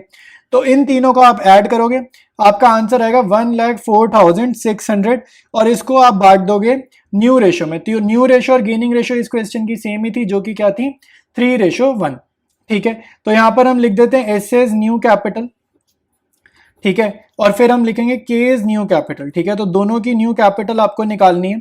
तो 1,04,600 को मैं 3:1 में बांट रहा हूं, तो ये मेरा आ रहा है 78,450 एस में, और कमल में आ रहा है 26,150 रुपीज, ठीक है। तो आपको ये वो बैलेंस CD मिल गई, ये आपका एक्चुअल बैलेंस CD की कितना पैसा होना चाहिए। तो अब जब मैं पार्टनर्स कैपिटल अकाउंट में दोबारा से बैलेंस CD लिखूंगा ना, उसकी ये वैल्यूज इन्होंने दे दी, ठीक है। तो अब आपको कुछ नहीं करना, आपको सिर्फ कंपेयर करना है। तो पहले देखो सूरज की कैपिटल थी 35,800, अब इसकी होनी कितनी चाहिए 78,450, मतलब सूरज तो फर्म में पैसे लेकर आएगा, ठीक है, सूरज तो फर्म में पैसे लाएगा। कमल का ध्यान से देखो, कमल की पहले थी 28,600, अब कितनी होनी चाहिए 26,150, मतलब इसकी पैसे ज्यादा लगे पड़े हैं, ये पैसे विड्रॉ करेगा बिजनेस में से, ठीक है। तो ये पैसे कितने विड्रॉ करेगा 28,600 माइनस 26,150, जो भी अमाउंट आएगा उतना पैसा ये विड्रॉ करेगा, ठीक है भाई। तो ये फिगर्स इंपॉर्टेंट है, ये वाली बहुत इंपॉर्टेंट है। अब चलते हैं पार्टनर्स कैपिटल अकाउंट प्रिपेयर करने। तो यहां पर मैं लिख रहा हूं टू बैलेंस CD, ये अब मैं एडजस्टमेंट ऑफ कैपिटल को कंसीडर करने के बाद वाली वैल्यूज लिख रहा हूँ। तो यहाँ पे मेरे को पता है सूरज में लिखनी है 78,450, पवन में हाइफन क्योंकि ये तो फॉर्म छोड़ने वाला है, ठीक है। और बैलेंस ईडी हमारे पास कमल का कितना है 26,150, ठीक है। तो अब जरा ध्यान से देखो, टोटलिंग वगैरह बहुत ध्यान से समझना, ठीक है। थोड़ा सा ही क्वेश्चन रह गया, तो अभी कंप्लीट नहीं हुआ, थोड़ा सा रहता है, ध्यान से सुनते रहो। अब देखो हमारे को कंपेयर करना है, सूरज का कितना है 35,800, होना कितना चाहिए 78,450, तो इसको कैपिटल और ज्यादा लानी है, तो बाय कैश अकाउंट। तो कितना लाएगा ये, इन दोनों का डिफरेंस, ठीक है। तो यहाँ पर आप टोटल कर लो, बेशक यहाँ बैलेंसिंग फिगर के तौर पर भी निकाल सकते हो, एक ही बात है, बैलेंसिंग फिगर से भी निकाल सकते हो। तो जैसे बड़ी साइड यहाँ पे डेबिट है ना, अगर सूरज के कॉलम को सूरज से कंपेयर करें तो ये साइड बड़ी है, तो बड़ी साइड का टोटल पहले किया, बड़ी साइड का टोटल दूसरी साइड कॉपी किया, उसमें से 35,800 सब्ट्रैक्ट किया, तो ये आ जाएगा 42,650, ठीक है। उसके बाद पवन का देखो कुछ हिसाब नहीं है, पवन का टोटल कॉपी किया 48,200, यहाँ कॉपी किया 48,200, और इसको तो हम पैसे दे रहे हैं ना, तो इसको तो हम हाथ के हाथ पेमेंट कर रहे हैं, तो टू कैश अकाउंट, इसको पे करेंगे, ये फॉर्म छोड़ के जा रहा है इसलिए इसको पैसे दे देंगे और इसका हिसाब किताब क्लियर, ये बाहर, ठीक है।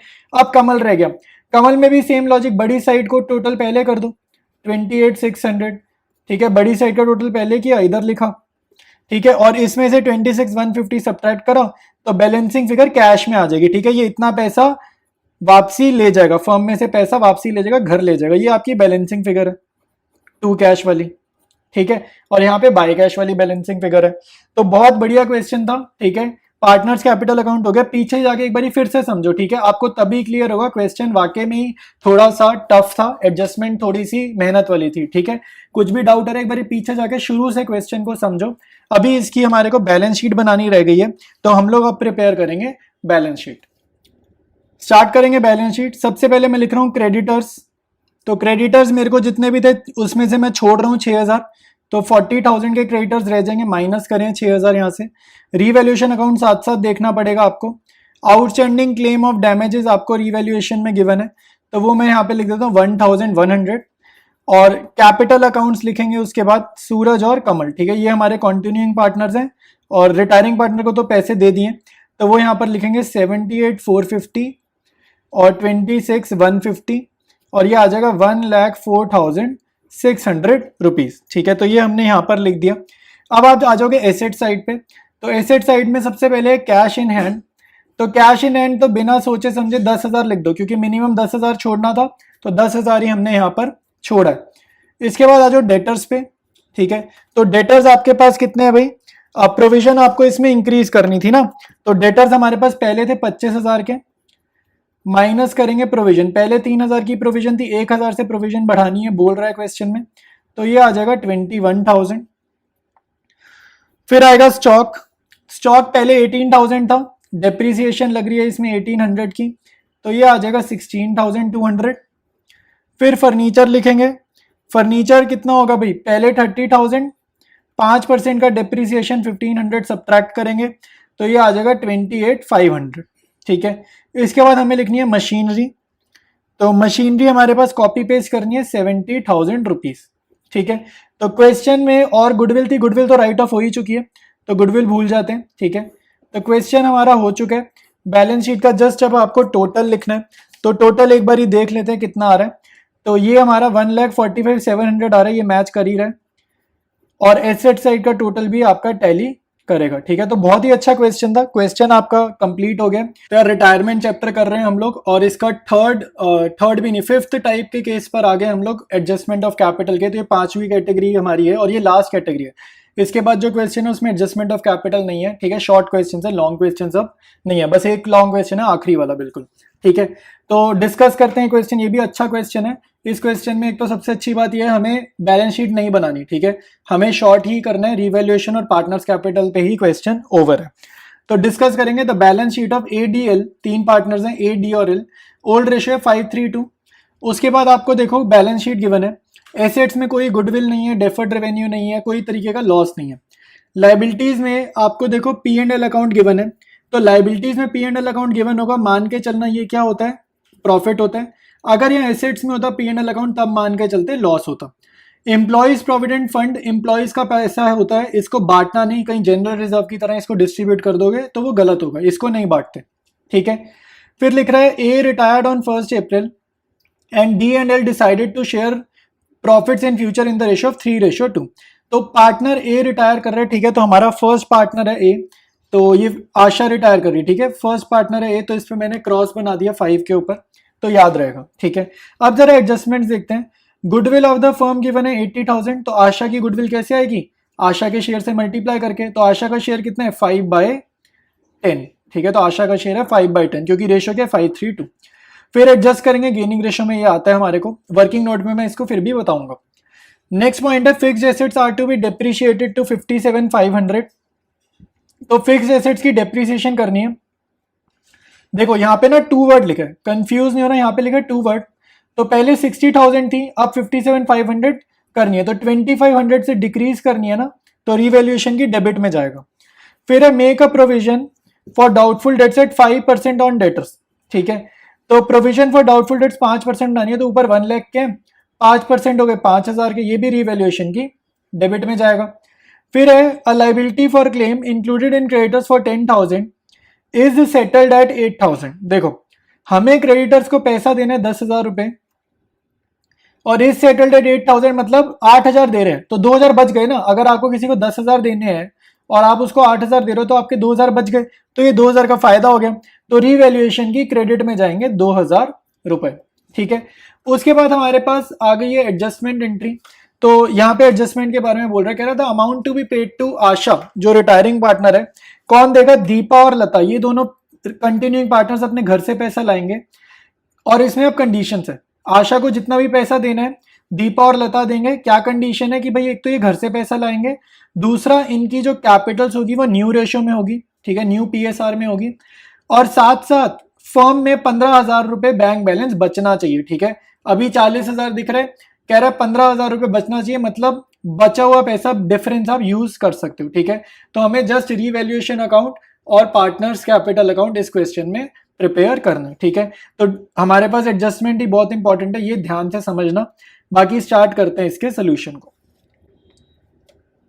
स्टार्ट करेंगे रिवैल्यूएशन अकाउंट से। सबसे पहले आप लिखोगे यहाँ पे बाय क्रेडिटर्स, ठीक है, तो बाय क्रेडिटर्स लिखेंगे, तो 10,000 रुपए किसी को देने थे, अब 8,000 दे रहे हैं, तो 2,000 का फायदा हो गया, तो वो यहाँ पर आ जाएगा, ठीक है। फिर आपको फिक्स्ड एसेट्स पे डेप्रिसिएशन लगानी थी, तो ये नुकसान वाली बात है इसलिए डेबिट में आ जाएगा, ठीक है। तो 60,000 से 57,500 पे हम आ रहे हैं, तो 2,500 रुपीज सेव हो गए, सेव नहीं हो गए, डेप्रिशिएट हो गए, तो यहाँ आ जाएगा। साथ साथ हमारे को प्रोविजन निकालनी है डाउटफुल डेट्स पे, ठीक है। तो ये आपकी कितनी हो जाएगी भाई, 1 लाख रुपए के डेटर्स हैं, उसके ऊपर 5% की आपको प्रोविजन निकालनी है, तो 1 लाख का 5% कितना हो जाएगा, पूरा 5,000 रुपीज, ठीक है। और कुछ जाएगा नहीं रिवैल्यूएशन में। तो बड़ी वाली साइड डेबिट साइड है, तो डेबिट साइड का आप टोटल करोगे तो ये आ रहा है 7,500, बड़ी साइड कॉपी करेंगे दूसरी साइड, ठीक है, तो ये भी 7,500, इसमें से 2,000 आप सब्ट्रैक्ट करोगे तो आपका आंसर आएगा 5,500, ठीक है। तो ये क्या है, लॉस है कि प्रॉफिट है, देखो डेबिट साइड बड़ी होती है ना तो आंसर लॉस होता है क्योंकि नुकसान ज्यादा है, तो बाय लॉस।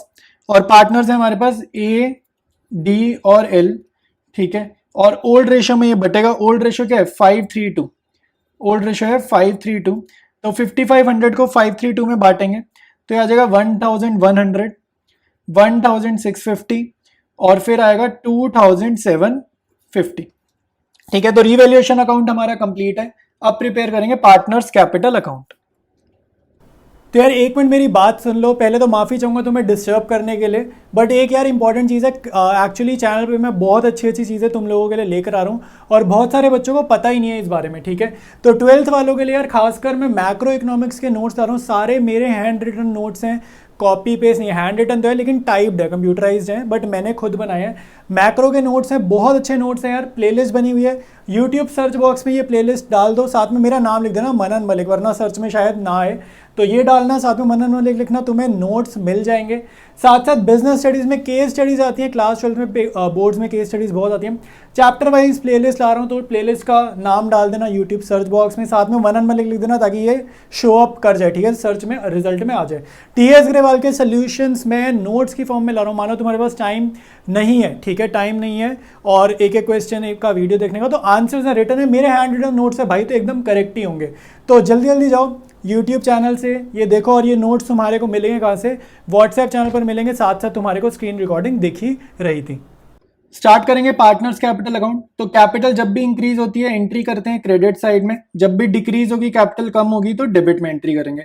फर्स्ट एंट्री कोई भी कैपिटल अकाउंट बनाओगे बाय बैलेंस बीडी करना है यहाँ पर, ठीक है। तो बाय बैलेंस बीडी आपके पास कितना होता है 40, 62, 33, ठीक है। तो 40,000 ये इनकी कैपिटल्स हैं, मैंने देख ली है बैलेंस शीट में से, ठीक है। तो वहीं से देखकर कॉपी करेंगे 40,000, 62,000 और 33,000। तो इसके बाद आपको देखो बैलेंस शीट में profit and loss account given है, तो वो भी बांट देंगे ओल्ड रेशो में, 532 है ओल्ड रेशो, ठीक है। तो P&L अकाउंट है 85,000 का, तो ये हो जाएगा 42,500, 25,500 और फिर आएगा 17,000, ठीक है। तो एक ये हो जाएगा, और साथ साथ हमारे पास रीवैल्यूएशन अकाउंट का लॉस है, तो लॉस है ना, तो कैपिटल कम होगी, तो लॉस है इसलिए यहाँ पर एंट्री करेंगे। तो रीवैल्यूएशन अकाउंट ये है लॉस। तो जो भी हमारा प्रॉफिट था, मतलब बेसिकली जो भी लॉस था रीवैल्यूएशन अकाउंट से देख के कॉपी पेस्ट करेंगे, 2750, 1650 और 1100, ठीक है। तो वो भी हमने यहाँ पर लिख लिया। इसके बाद आपको गेनिंग टू सैक्रिफाइसिंग वाली जर्नल एंट्री करनी है। तो रिटायरिंग पार्टनर कौन है, आशा है, तो ये रिटायरिंग पार्टनर है ना, ये आशा रिटायरिंग पार्टनर है। तो ये जो रिटायरिंग पार्टनर है ये क्या करेगा, सैक्रिफाइस, ठीक है, ये शेयर हिस्सा छोड़ रहा है, तो गेनिंग टू रिटायरिंग होता है ना, तो रिटायरिंग को यहाँ पे 2 के साथ लिखेंगे, 2 आशाज कैपिटल अकाउंट। ये मैं गुडविल की एंट्री कर रहा हूँ, ठीक है, गुडविल की एंट्री कर रहा हूँ। और गेनिंग का पार्टनर कौन है, दीपा और लता, तो by Deepa's capital account, by Lata's capital account, ठीक है। तो इनके कैपिटल अकाउंट यहाँ पर क्रेडिट होंगे। उसके बाद हमारे को क्या करना है, अमाउंट्स फिल करने, तो अमाउंट्स अभी नहीं पता, तो उसके लिए हम चलते हैं वर्किंग नोट में। देखो भाई स्टार्ट करते हैं आगे। तो वर्किंग नोट में हमने लिख ली गिवन इन्फॉर्मेशन। तो goodwill of the firm question में गिवन है, ओल्ड रेशो गिवन है तीनों पार्टनर्स की, मैंने शॉर्ट में लिखे नाम ADL, शॉर्ट में लिखे, ठीक है। तो आशा रिटायर कर रही है, तो आशा के हिस्से की गुडविल कितनी होगी, गुडविल ऑफ द फर्म लिखी 80,000 मल्टीप्लाइड बाय आशा का शेयर, ये है 5/10, तो ये हमारा कितना हो गया 40,000, ठीक है। तो ए शेयर ऑफ गुडविल कितना हो गया 40,000, ठीक है। तो अब हमारे को क्या करना है, जर्नल एंट्री पास करनी है गेनिंग टू सैक्रिफाइसिंग, ठीक है। तो अब आपको मैं बताऊं क्वेश्चन में जब भी इंफॉर्मेशन ना हो पेन रख लो, आपको गेनिंग रेशो मिल जाएगी, ठीक है। तो रिटायरिंग पार्टनर ए है, तो रिटायरिंग पार्टनर के ऊपर पेन रखेंगे, ए की रेशो हाइड हो गई, तो रिमेनिंग रेशो जो दिख रही है यही हमारी गेनिंग रेशो है और यही क्या हमारी न्यू रेशो है, ठीक है। न्यू रेशो भी पता चल गई, तो मेरे को गेनिंग रेशो भी पता चल गई, न्यू रेशो भी पता चल गई, और वो कितनी है 3:2, किसके बीच में है ये D:L, ठीक है। ये कंटिन्यूइंग पार्टनर्स हैं, तो ये हमारे पास आ गए। तो अब हम जर्नल लिखते हैं यहाँ पे, तो जर्नल क्या होगा, गेनिंग पार्टनर को डेबिट करेंगे, तो D's capital account debit, L's capital account debited, to continuing, continuing क्या है, to retiring, to A's capital account, ठीक है। क्या होता है भाई, कंटिन्यूइंग पार्टनर डेबिट होते हैं, ठीक है, रिटायरिंग पार्टनर क्रेडिट होता है, इसी को हम बोलते हैं गेनिंग टू सैक्रिफाइसिंग, ठीक है। ये गेनिंग होते हैं, फायदा हो रहा है तो इसलिए इनकी कैपिटल काटेंगे, और जो सैक्रिफाइस कर रहे हैं उसको हम कंपनसेट करते हैं, ठीक है, पैसा देके हम कंपनसेट कर रहे हैं। तो रिटायरिंग पार्टनर ही हमारा सैक्रिफाइसिंग होता है क्योंकि वो फर्म छोड़ के जा रहे हैं। तो अब हमारे को कितना देना है, इसको 40,000 देना है ए को, तो 40,000 दे देंगे। 40,000 को 3:2 में बांटेंगे, तो ये हमारे पास कितना होगा 24,000 और 16,000 रुपीज। तो आपको अमाउंट्स मिल गए ये 24,000 और 16,000, और ये अमाउंट्स को अब हम ट्रांसफर करेंगे पार्टनर्स कैपिटल अकाउंट में। देखो भाई आशा रिटायरिंग पार्टनर है ना, इसको पैसा देना है, तो यहाँ लिखेंगे 24,000, लता के साथ लिखेंगे 16,000, और दीपा और लता का अकाउंट से पैसा काटना है, तो यहाँ पर इनके कॉलम से काटना है ना, तो इनके डेबिट में लिखेंगे 24,000 और 16,000, ठीक है। सारा क्वेश्चन डन हो चुका है, सिर्फ एडजस्टमेंट एंट्री की एडजस्टमेंट करनी रह गई है। तो अभी आप क्या करोगे, आप ना इसको ऐसे कर लो, नॉर्मली सॉल्व कर लो 2 मिनट के लिए, ठीक है। ऐसा सॉल्व करो जैसे एडजस्टमेंट ऑफ कैपिटल अगर है ही नहीं तो हमारा आंसर क्या होता, ठीक है। तब हम क्या आंसर निकालते, जरा वो निकालते। तो हम क्या कर रहे हैं भाई, बैलेंस शीट ही निकाल रहे हैं, और अभी क्वेश्चन इनकम्प्लीट है, अभी एडजस्टमेंट ऑफ कैपिटल करनी रह गई है। तो मैं क्या बेसिकली जानना चाहता हूं कि आशा का करंटली बिजनेस में कितना पैसा इन्वेस्टेड है, दीपा का करंटली कितना इन्वेस्टेड है, लता का करंटली कितना पैसा इन्वेस्टेड है, और उसके बाद हम देखेंगे एडजस्टमेंट वाला काम। ठीक है, तो आशा के कॉलम का टोटल करा तो ये आपका आ रहा है 1,22,500। तो बड़ी साइड का टोटल कॉपी किया इधर 1,22,500, उसमें से आप सब्ट्रैक्ट करोगे 2,750, तो ये हमारे पास बैलेंस शीट आ जाएगा 1,19,750। उसके बाद दीपा के कॉलम का टोटल किया तो ये आ रहा है 87,500। तो बड़ी साइड का टोटल कॉपी किया 87,500, उसमें से सब्ट्रैक्ट करेंगे ये दोनों आइटम्स तो ये आ जाएगा 61,850। ठीक है, इसके बाद लता के कॉलम का टोटल किया तो ये आ रहा है 50 के में से ये गए 16 तो आ गया 32,900। ठीक है, तो ये सॉल्व करने पे आ रहा है 32,900 और नीचे आ जाएगा 50,000। तो बेसिकली ये बैलेंस शीट क्या रिप्रेजेंट कर रहा है, ये हमारे को क्या समझा रहा है कि आशा का बिजनेस में अभी इतना पैसा इन्वेस्टेड है, बेसिकली जितना इन्वेस्टेड है उतना ही उसको देना होगा ना, ये रिटायर कर रही है तो आशा को इतने पैसे देने, दीपा और लता का हाल फिलहाल इतना पैसा इन्वेस्ट हुआ हुआ है। तो ये टू बैलेंस शीट हमारा बाद में बन जाता है बाय बैलेंस बीडी। ठीक है, अच्छा ये कॉपी पेस्ट करते हैं जरा इन बैलेंसेस को, तो ये आ रहा है 1,19,750, 61,850 और फिर आएगा 32,900। ठीक है, तो फिर ये आएगा। अब हमारे को क्या करना है, अब हम एडजस्टमेंट ऑफ कैपिटल स्टार्ट करेंगे। तो एडजस्टमेंट ऑफ कैपिटल स्टार्ट यहाँ पे डायरेक्ट नहीं कर सकते, हमें वर्किंग नोट में प्रिपरेशन करनी होगी। तो आप चलते हैं वर्किंग नोट पे। तो बहुत ध्यान से देखना भाई, वर्किंग नोट तभी समझ में आएगा, थोड़ा सा डिफरेंट है वर्किंग नोट। तो आप देखो आपके पास एग्जिस्टिंग कैश बैलेंस कितना है, ऊपर बैलेंस शीट में गिवन है आपको 40,000। ठीक है, तो आपने 40,000 यहाँ पर लिखना है। मिनिमम कैश बैलेंस कितना मेंटेन करना है भाई, नीचे लिखा है 15,000 मेंटेन करना है। ठीक है, तो अब आपको ध्यान देना है इस चीज पर कि जो मेरा एग्जिस्टिंग कैश बैलेंस है ना 40,000 है, इसमें ना एक चीज हमारे को ध्यान से देखनी है। पॉइंट नंबर डी में एक एडजस्टमेंट गिवन है, क्वेश्चन में बोल रहे हैं क्रेडिटर्स को हमने पे करे हैं 8,000 रुपए, 10,000 की जो लाइबिलिटी थी क्रेडिटर्स की वो 8,000 रुपए सेटल हुई है। इसका मतलब क्रेडिटर को हमने 8,000 रुपए पे कर रहे हैं। तो आपके पास 40,000 रुपए थे, इसमें से आपने 8,000 रुपए उनको पे करे हैं, तो आपके पास एग्जिस्टिंग कैश बैलेंस कितना हो जाएगा, 32,000 का हो जाएगा। बस यही एक एडजस्टमेंट हमें यहाँ पर करनी थी और उसके बाद हमारा सारा क्वेश्चन जो है वो डन है। ठीक है, तो बाकी तो सेम फॉर्मेट अगर आपको आता है तो हो सकता है अगर आप 40 से पहले कर रहे थे तो इसलिए आंसर ना आ रहा हो। ठीक है, तो अब आ जाएगा 32 से करेंगे क्वेश्चन को सॉल्व तो आंसर आ जाएगा। एग्जिस्टिंग कैश बैलेंस 32,000 है, मिनिमम कैश बैलेंस 15,000 है, मतलब कि फर्म में से हम कितने पैसे यूज कर सकते हैं भाई, यूज हम कर सकते हैं 17,000 रुपए। 32,000 है, वो बोल रहे हैं 15,000 ही छोड़ो बाकी आप खर्च कर लो, तो 32 में से 15,000 छोड़ेंगे तो खर्च कितने कर सकते हैं, 17,000 खर्च कर सकते हैं। तो अब यहाँ पर लिखेंगे एडजस्टेड कैपिटल ऑफ दीपा और एडजस्टेड कैपिटल ऑफ लता। ठीक है, तो एडजस्टेड कैपिटल मतलब इनकी जो कैपिटल हमने अभी अभी निकाली थी। ठीक है, तो आशा की सॉरी आशा को तो पे करना था ना, आशा को बाद में देखते हैं। तो दीपा का कितना है भाई 61,850 और लता का कितना कैपिटल आया था 32,900, ये हमने अभी अभी निकाला था। अब आप देखो रिटायरिंग पार्टनर जो दीपा है, ठीक है, रिटायरिंग पार्टनर जो हमारी कौन है, दीपा है, दीपा नहीं है आशा है, आशा, मैं खुद कंफ्यूज हो रहा हूँ, नाम इतने अजीब अजीब है।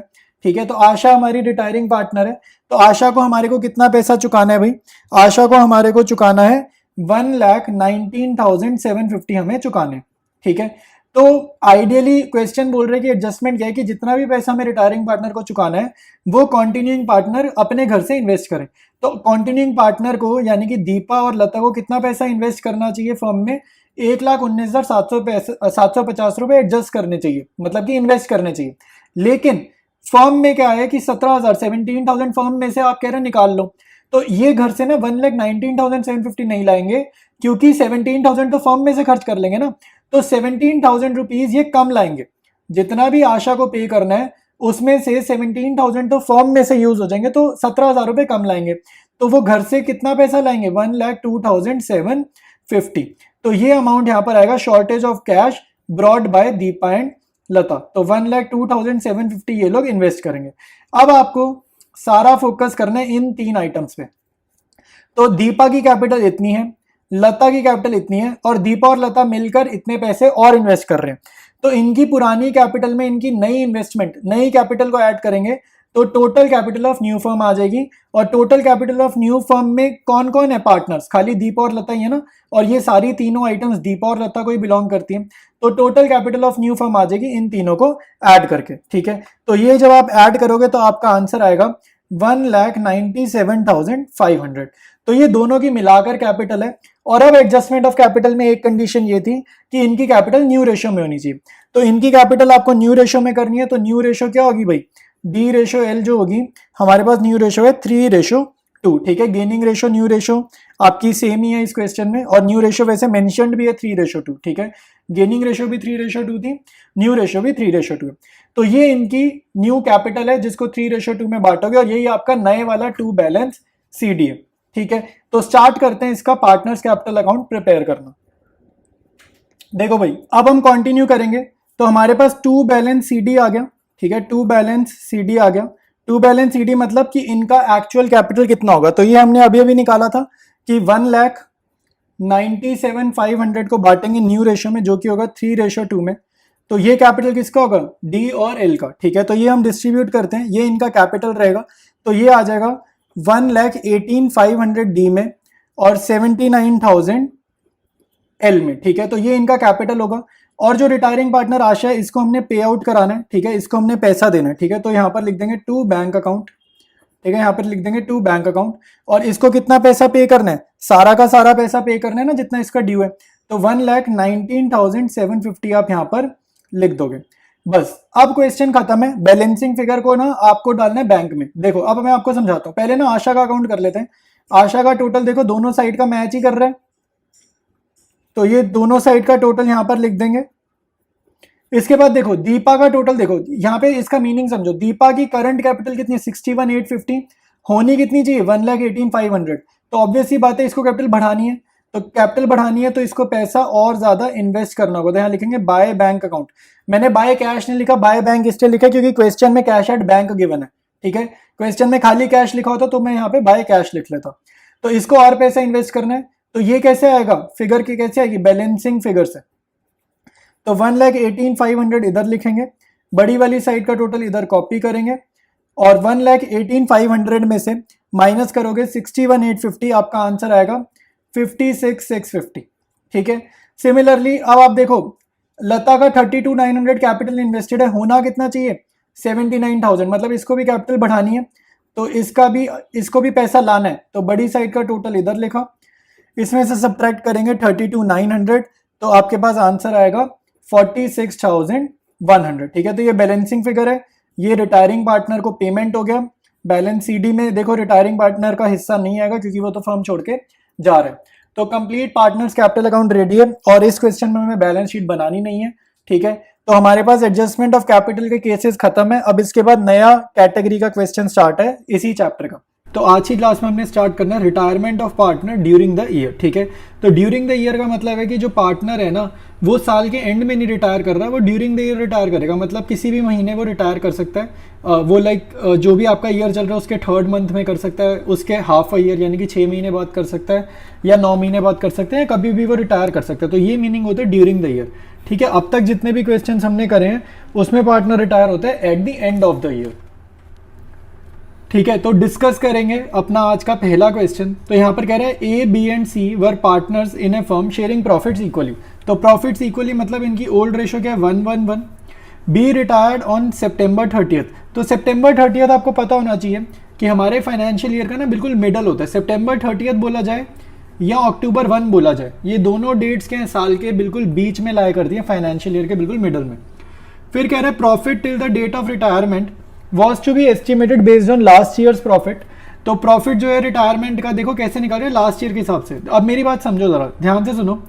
हमारा जो प्रॉफिट है April 1 से लेकर ये जो फाइनेंशियल ईयर चल रहा है जिसमें रिटायर हो रहे हैं September 30th तक, वो तो अभी निकला ही नहीं है ना। हमारा प्रॉफिट कब निकलेगा, फाइनेंशियल ईयर के एंड में।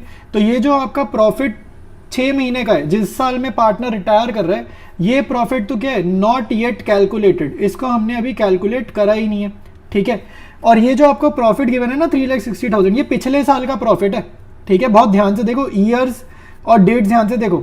31 मार्च 2023 को आपका साल खत्म हुआ है और नया फाइनेंशियल ईयर स्टार्ट हुआ है April 1 2023 को और सितंबर 30 2023 को बंदा रिटायर कर रहा है, ठीक है, तो ये अगले साल रिटायर कर रहा है, ये चीज़ ध्यान रखो। और क्योंकि ये अगले साल रिटायर कर रहा है और बीच में रिटायर कर रहा है, तो इस ईयर, ये जो ईयर चल रहा है, इसके प्रॉफिट और लॉस जो भी होगा वो निकाला ही नहीं गया, ठीक है, वो कैलकुलेटेड नहीं है। तो इसलिए हम मान के चल रहे हैं कि भाई जैसा हमने पिछले साल कमाया होगा उसी हिसाब से हम इस साल भी कमा रहे हैं, ठीक है। तो इस 6 मंथ्स का करंट फाइनेंशियल ईयर जिस साल वो रिटायर कर रहा है, इन 6 महीने का प्रॉफिट हम उसको ऐसे देंगे जैसे पिछले साल पहले 6 महीने में जो कमाया होगा उसी हिसाब से इस साल का प्रॉफिट देंगे, ठीक है। मतलब पिछले साल को एज्यूम कर लो भाई, जो कमाया था वही हमने इस साल भी कमाया। तो ये इसका मीनिंग था, ये बहुत ध्यान से सुनना। अब दूसरा मेन पॉइंट क्या हो जाएगा कि क्योंकि अभी हमारे अकाउंट्स प्रिपेयर नहीं हुए, 31 मार्च नहीं आया है, तो प्रॉफिट बांटने के लिए हम लोग कौन सा अकाउंट यूज करेंगे? P&L suspense account. P&L suspense इसीलिए यूज करेंगे क्योंकि अभी हमने प्रॉफिट जो है प्रॉफिट एंड लॉस स्टेटमेंट और बैलेंस शीट वगैरह प्रिपेयर इस ईयर की नहीं करी, ठीक है, और फिर भी प्रॉफिट देना, तो P&L सस्पेंस अकाउंट एक नया अकाउंट है, वो ओपन करेंगे। तो इसमें ना 2 केसेस होते हैं, पॉइंट नंबर 1 और पॉइंट 2 में आपको दोनों केसेस ही गिवन है, तो डिस्कस करेंगे आगे।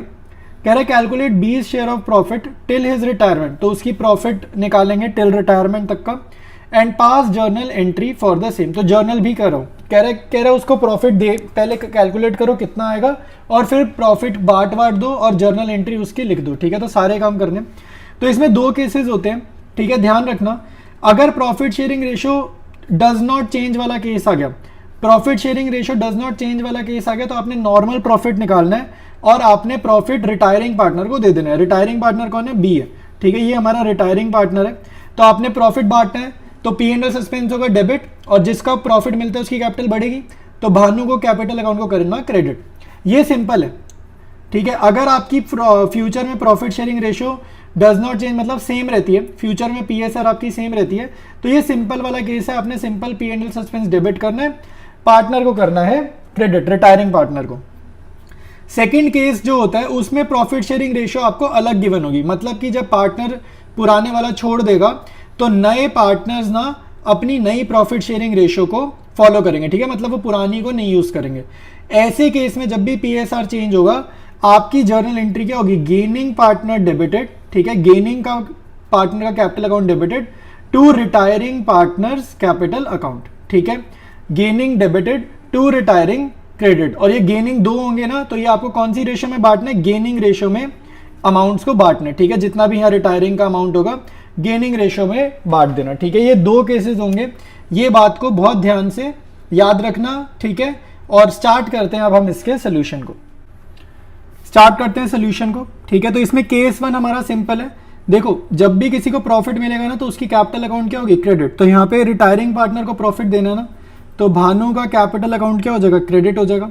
और डेबिट यहाँ पे करेंगे P&L suspense account. P&L suspense account इसलिए डेबिट कर रहे हैं क्योंकि यहाँ पर जो प्रॉफिट है, ठीक है, वो अभी कैलकुलेटेड नहीं है और हमारा फाइनेंशियल ईयर एंड नहीं हुआ, इसलिए P&L सस्पेंस को हमने डेबिट किया। अब अमाउंट समझ लेते हैं।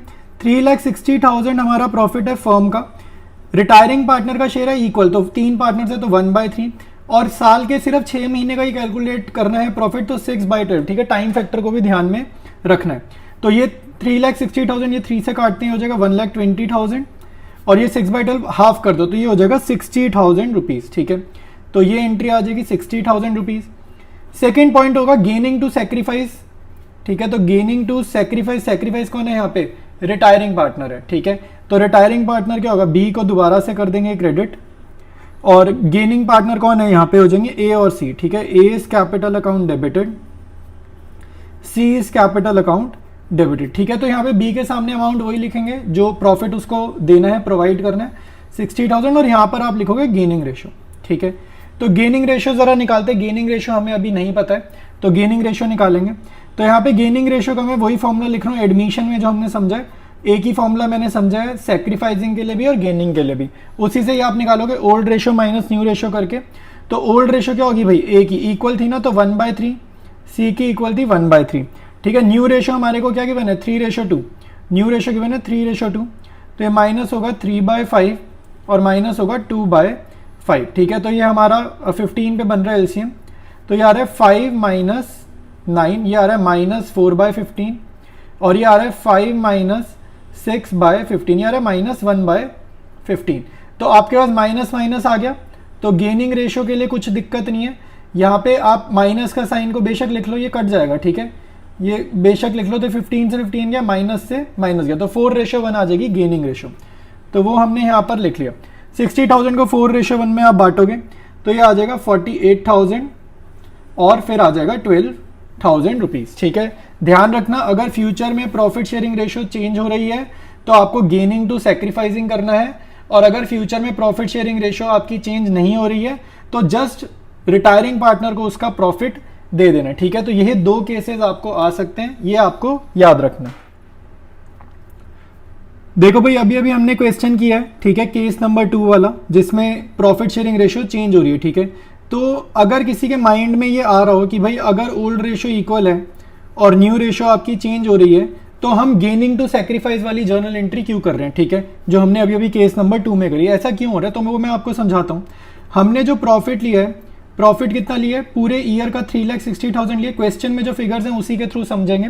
तो आधे साल का प्रॉफिट कितना हो जाएगा, 6 मंथ्स का प्रॉफिट कितना हो जाएगा, ठीक है। जो आपको प्रॉफिट पूरे साल का गिवन है, इसको डिवाइड बाय 2 करेंगे तो 1,80,000 का प्रॉफिट हो जाएगा, ठीक है।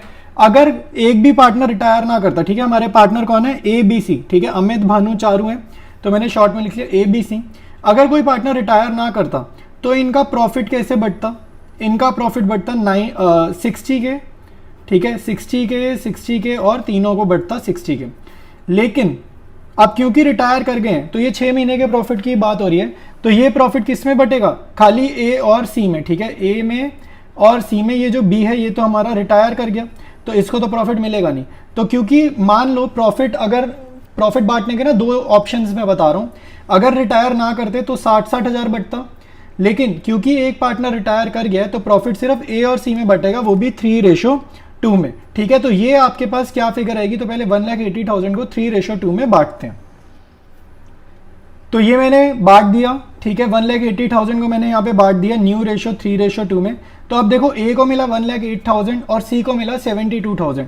अब आप यहाँ पे देखो एक्स्ट्रा कितना मिला, A और C को एक्स्ट्रा कितना मिला, अगर मान लो रेशियो चेंज नहीं होती, अब रेशियो अगर चेंज नहीं होती तो कितना मिलता, कम मिलता, ठीक है, प्रॉफिट 1,08,000 थोड़ी मिलता है, तो रेशियो चेंज हो गई।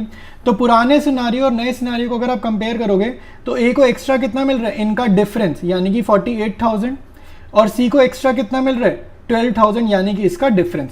और अब आप अगर अपने सेकंड पॉइंट की जो हमने जर्नल एंट्री पास की उसमें देखो, हमने A को ये जो एक्स्ट्रा मिल रहा है ना, एक्स्ट्रा जो बाद में एक्स्ट्रा मिलेगा, क्योंकि बाद में एक्स्ट्रा मिलना ही है तो हमने पहले ही डेबिट कर दिया। तो आपकी जर्नल एंट्री देखो, जो पार्ट 2 का सोल्यूशन था उसमें क्या था, A को हमने डेबिट करा था 48K से, C को हमने डेबिट करा था 12K से, ठीक है। वो हमने इसीलिए ही करा था क्योंकि हमें पता है बाद में, क्योंकि रेशियो चेंज हुई है तो बाद में A और C को जितना पैसा एक्स्ट्रा मिलेगा ना वो पैसा पहले ही काट लेते हैं, ठीक है। तो इस चक्कर में गेनिंग टू सैक्रिफाइसिंग वाली जर्नल एंट्री आती है जब रेशियो चेंज होती है, और जब रेशियो चेंज नहीं होती तब तो सिंपल है, रिटायरिंग पार्टनर को उसका हिस्सा दे दो और बाय बाय कर दो उसको, ठीक है। तो अब स्टार्ट करेंगे नेक्स्ट क्वेश्चन। बेसिकली ये मैंने आपको ना रीजनिंग समझाई है, ठीक है, तो रीजनिंग समझाइए। अगर आपको ये समझ में नहीं आई है तो भी कोई दिक्कत नहीं है, आप आगे चलो, जस्ट जो याद करने वाली बातें हैं लॉजिक पार्ट वो आप थोड़ा सा फिर याद कर लो, ठीक है। तो अब स्टार्ट करेंगे हम लोग नेक्स्ट क्वेश्चन। स्टार्ट करेंगे ये वाला क्वेश्चन, कह रहा है A, B and C were partners in a firm sharing profits equally, तो इक्वली मतलब 1-1-1। B रिटायर्ड ऑन 30th सितंबर, बिल्कुल सेम है पहले जैसा, इतना तो। प्रॉफिट और loss till the date of retirement was to be estimated based on last years profit. तो वही कह रहा है कि भाई बीच में रिटायर कर रहे हैं तो हमारे फाइनल अकाउंट्स तो बने नहीं होंगे, P&L बैलेंस शीट तो बनी नहीं है, तो प्रॉफिट का हिसाब किताब ना पिछले साल जैसा हुआ था ना उस हिसाब से कर लो। लेकिन अब की बार कह रहा है पिछले साल क्या हुआ था, लॉस हुआ था, तो यहाँ पे लिख रहे हैं ना लॉस हुआ था पिछले साल कितना, 1,80,000 का। तो 6 महीने में रिटायर हो रहे तो इस साल समझ लो 90,000 का लॉस हुआ 6 महीने में, ठीक है, तो ऐसा समझ लेते हैं। फिर कह रहा है calculate B's share of loss till her retirement and pass journal entry for the same, ठीक है। तो आपको बोल रहा है B के हिस्से का लॉस दे दो, क्योंकि लॉस का ही क्वेश्चन है तो लॉस ही देना है, और फिर जर्नल भी पास कर दो। अगेन इसमें वही 2 केसेस हमारे पास है। पहला केस है PSR between A and C continuing partner है, डज नॉट चेंज, तो यानी कि इक्वल है, इनकी रेशियो इक्वल चल रही है दोनों की। और सेकंड केस में रेशियो चेंज हो रही है, यहाँ पे न्यू PSR गिवन है 3:2। तो एक तो याद रखना ड्यूरिंग द ईयर का क्वेश्चन है तो P&L सस्पेंस अकाउंट आपको यूज करना है, ठीक है। तो स्टार्ट करते हैं सोल्यूशन। स्टार्ट करते हैं सोल्यूशन। एंट्री पास करते हुए मुझे बताओ, अगर लॉस देंगे, किसी पार्टनर को लॉस देंगे तो उसकी कैपिटल बढ़ेगी या घटेगी? ठीक है, अगर लॉस देंगे तो कैपिटल ऑब्वियस सी बात है उसकी कम हो जाएगी। तो जिस भी पार्टनर की कैपिटल कम होती है ना, तो उसको आपने करना होता है डेबिट। ठीक है, कैपिटल कम करेंगे तो कैपिटल करेंगे डेबिट, और सामने लिख दो, इसके क्रेडिट में लिख दो P&L सस्पेंस अकाउंट। ठीक है, सामने लिख दिया P&L सस्पेंस अकाउंट। अब आपको जस्ट वैल्यू निकालनी है। तो पूरे साल का प्रॉफिट 1,80,000 था, तो हाफ अ ईयर का प्रॉफिट होगा 6/12, और बी का शेयर क्या है, इक्वल है, तो 1/3। ठीक है, तो ये आपका हो जाएगा 90,000 डिवाइडेड बाय 3। तो 90,000 डिवाइडेड बाय 3 कितना होता है, 30,000। ठीक है, तो 30,000 का लॉस दे दिया हमने इसको, सिंपल है। सेकंड केस क्या है, सेकंड केस है प्रॉफिट शेयरिंग रेशो चेंज हो रही है। तो प्रॉफिट शेयरिंग रेशो चेंज होगी तो क्या एंट्री करते हैं, गेनिंग टू सैक्रिफाइसिंग करते हैं। ठीक है, गेनिंग टू सैक्रिफाइसिंग करते हैं, लेकिन ये तो तब करते हैं ना अगर प्रॉफिट हो।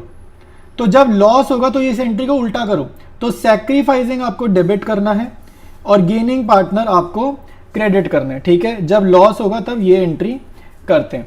तो सबसे पहले हमारे को क्या करना है भाई, ओल्ड रेशो और न्यू रेशो में से ना कैलकुलेशन करते हैं कि गेनिंग रेशो क्या आएगा। ठीक है, तो मैं यहाँ लिख देता हूँ ओल्ड रेशो, तो मुझे पता है इक्वल है, और न्यू रेशो हमारे पास गिवन है 3:2। ठीक है, तो ये सेम कैलकुलेशन हमने पिछले क्वेश्चन में करी थी। तो ऐसे केस में गेनिंग रेशो कितना आता है, 4:1 आता है। तो क्योंकि हमारा लॉस का केस है तो आपको जर्नल एंट्री ये पास करनी है, सैक्रिफाइसिंग को डेबिट, गेनिंग को क्रेडिट। तो सैक्रिफाइस कौन करता है, रिटायरिंग पार्टनर, तो बी को कर देंगे। ठीक है, बी को कर देंगे हम लोग डेबिट, और क्रेडिट कर देंगे हम लोग ए और सी को। ठीक है, तो मैं यहाँ पे शॉर्ट में लिख देता हूँ, ए इज कैपिटल अकाउंट और सी इज कैपिटल अकाउंट। ठीक है, तो हमारे पास गेनिंग रेशो पता ही है कितनी है, 4:1, और बी के सामने वही अमाउंट जाएगा जो पहले गया था 30,000, और 30,000 को आप बांट दोगे 4:1 में, तो ये कितना हो जाएगा 24,000 और 6,000। ठीक है, तो रीज़न मैंने इस जर्नल एंट्री का समझाया है जस्ट इस क्वेश्चन को स्टार्ट करने से पहले। तो आपको अगर रीज़न समझना है तो आप एक बारी पीछे जाकर देख लो। ठीक है, तो ये क्वेश्चन भी हमारा एंड है। अब स्टार्ट करेंगे नेक्स्ट क्वेश्चन। नेक्स्ट क्वेश्चन देखो, कह रहे हैं वाई, एन और P were partners in a firm sharing profits in the ratio of 2:1। Naresh retired on 1 अक्टूबर। देखो यहाँ पर भी मिडल ऑफ द ईयर, मैंने आपको बताया सितंबर 30 है चाहे 1 अक्टूबर है, बात एक ही है। तो during the year partner retire कर रहा है, कौन कर रहा है, नरेश। तो ये मिडल वाला पार्टनर जा रहा है। ठीक है, तो यहाँ निशानी के लिए मैंने आर और आर लिख दिया। अब in terms of partnership deed financial statements were prepared. तो ये बहुत इंपॉर्टेंट लाइन है, फाइनेंशियल स्टेटमेंट्स को हमने प्रिपेयर करा है। तो जब भी फाइनेंशियल स्टेटमेंट्स प्रिपेयर हो जाएंगी, मतलब मेरे को रियलिटी में एक्चुअल बिल्कुल एक्यूरेट प्रॉफिट या लॉस पता चल जाएगा रिटायरिंग पार्टनर का। तो ऐसे केसेस में P&L सस्पेंस अकाउंट हमें नहीं बनाना। ठीक है, याद रखना, यहाँ पे उसने क्लियर बोल दिया कि हमने तो अकाउंट्स ही बना दिए। तो अकाउंट्स बना दिए तो हमें पता है किसने कितना कमाया। ठीक है, फर्म ने कितना कमाया, किसको कितना देना, हमें सारी डिटेल्स मिल गई है। तो कह रहे हैं as on the date of retirement and profit was determined as 7,20,000। ठीक है, तो 7,20,000 का प्रॉफिट हो जाएगा। तो कह रहे pass journal entries for the distribution of profit for the period. एक तो आप प्रॉफिट के लिए डिस्ट्रीब्यूशन करो, और pass the journal entries if loss of 3,60,000 was incurred. कह रहे अगर लॉस होता तब कैसे जर्नल करते। बेसिकली आपको जर्नल एंट्री करने को बोल रहे हैं, अगर प्रॉफिट होता तो, और अगर लॉस होता तो तब कैसे करते वो बोल रहे हैं। ठीक है, दूसरी इंपॉर्टेंट पॉइंट, जब हम फाइनेंशियल स्टेटमेंट्स प्रिपेयर करेंगे तो आपको कौन सा अकाउंट यूज करना है अपनी जर्नल में, P&L एप्रोप्रिएशन अकाउंट, जो फंडामेंटल चैप्टर में पढ़ा था। ठीक है, फंडामेंटल चैप्टर में पढ़ा था ना ये वाला अकाउंट, तो यही वाला अकाउंट अब इस क्वेश्चन में यूज होगा। स्टार्ट करेंगे सोल्यूशन को। देखो सोल्यूशन करने से पहले मैं एक बात बता देता हूं कि अगर किसी को डाउट आ रहा है कि भाई जैसे इसमें 2 केसेस अगर हो जाएं, जैसे हमने पहले करा था कि 2 केसेस हो जाएं कि प्रॉफिट रेशो चेंज हो रही है नए पार्टनर की या नहीं हो रही चेंज, तो 2 केसेस हो जाए, तो इसमें नहीं घबराना। अगर अकाउंट से प्रिपेयर कर दिए, हमने अकाउंट से प्रिपेयर कर दिए, तो आपके पास जो भी प्रॉफिट या लॉस की फिगर होगी वो ओल्ड रेशो में सभी पार्टनर्स में बढ़ जाएगी। ठीक है, तो बाद में नए पार्टनर्स की रेशो अलग हो चाहे सेम हो, पुरानी जैसी हो, फर्क नहीं पड़ता। ठीक है, कोई इसमें 2 केसेस नहीं है, इसमें एक ही केस है, और वो केस यही है कि आपको ओल्ड रेशो में बांटना है, तो काम खत्म। अब जर्नल समझ लो भाई। तो पहले केस में प्रॉफिट कितने, 7,20,000 का फर्म का प्रॉफिट है। तो 7,20,000 अगर फर्म का प्रॉफिट है तो वो बटेगा सभी पार्टनर्स में ओल्ड रेशो में। तो ओल्ड रेशो क्या है, 2:1। ठीक है, तो क्योंकि सब में बढ़ जाएगा ना, तो अब इनकी रेशो बाद में बदले ना बदले फर्क ही नहीं पड़ता, हमने तो बांट ही दिया। ठीक है, तो बात खत्म है, यहाँ पे 2 केसेस नहीं होने वाले। तो 7,20,000 और प्रॉफिट बढ़ता है तो पार्टनर्स की कैपिटल अकाउंट क्या होते हैं, क्रेडिट, बढ़ने पर क्रेडिट। तो Y's capital account, N's capital account credit और पीज कैपिटल अकाउंट क्रेडिट। ठीक है, तो 7,20,000 को यहाँ पे हम बांटेंगे 2-2-1 में, तो ये आ जाएगा 2,88,000। एन का भी सेम 2,88,000। पी का आएगा 1,44,000। ठीक है, तो ये हमारा केस 1 हो गया। सेकंड केस जो कह रहे हैं इस क्वेश्चन में, सेकंड केस में ना लॉस है, तो लॉस होगा तो आप मुझे बताओ कि पार्टनर की कैपिटल बढ़ेगी या घटेगी।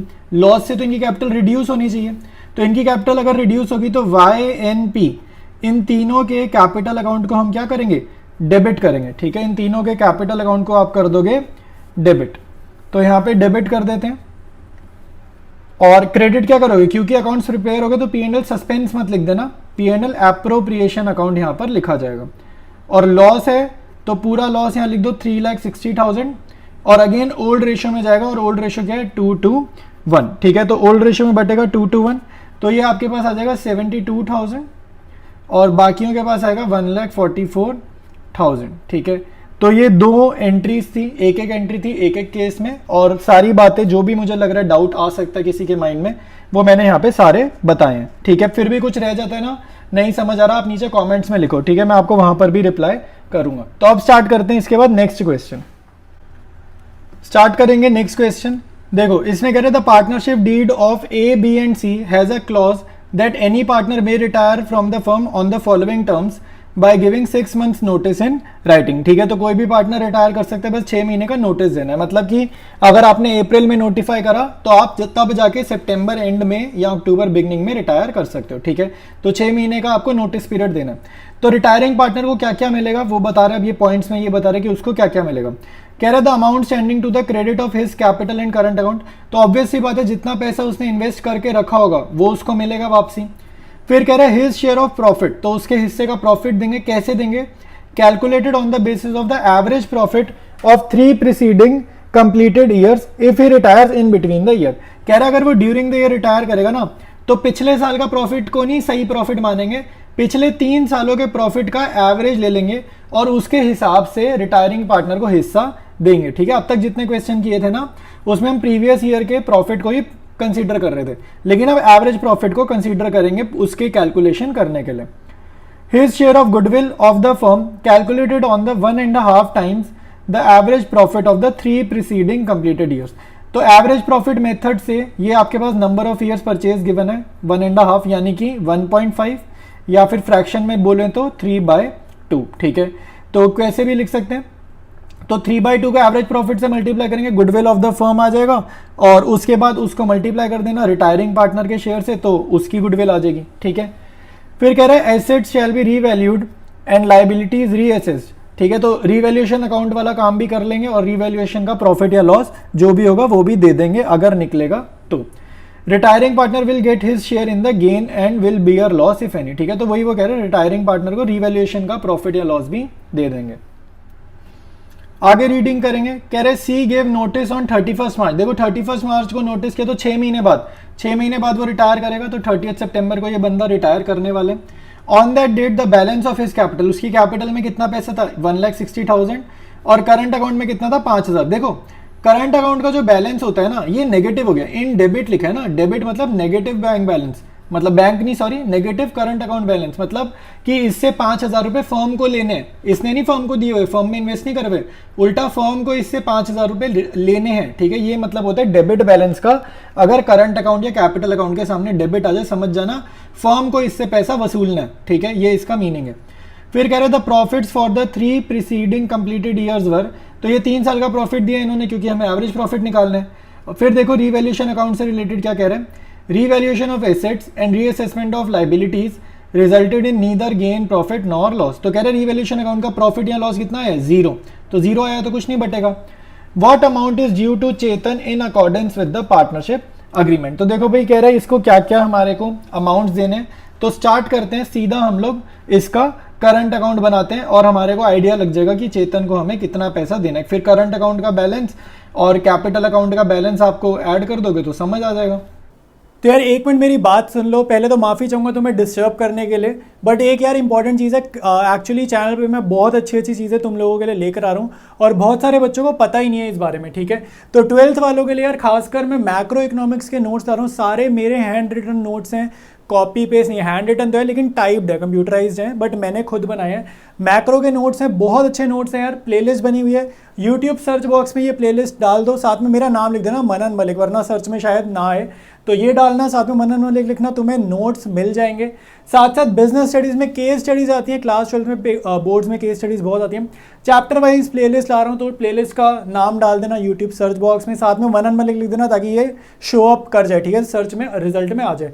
टीएस अग्रवाल के सोल्यूशंस में नोट्स की फॉर्म में ला रहा हूँ, मानो तुम्हारे पास टाइम नहीं है, ठीक है, टाइम नहीं है और एक एक क्वेश्चन एक का वीडियो देखने का, तो आंसर्स रिटर्न है, मेरे हैंड रिटन नोट्स है भाई, तो एकदम करेक्ट ही होंगे। तो जल्दी जल्दी जाओ यूट्यूब चैनल से ये देखो, और ये नोट्स तुम्हारे को मिलेंगे कहाँ से, व्हाट्सएप चैनल पर मिलेंगे, साथ साथ तुम्हारे को स्क्रीन रिकॉर्डिंग दिख ही रही थी। सबसे पहले देखो हम एवरेज प्रॉफिट निकालेंगे, ठीक है, ये वर्किंग नोट का पार्ट है सारा।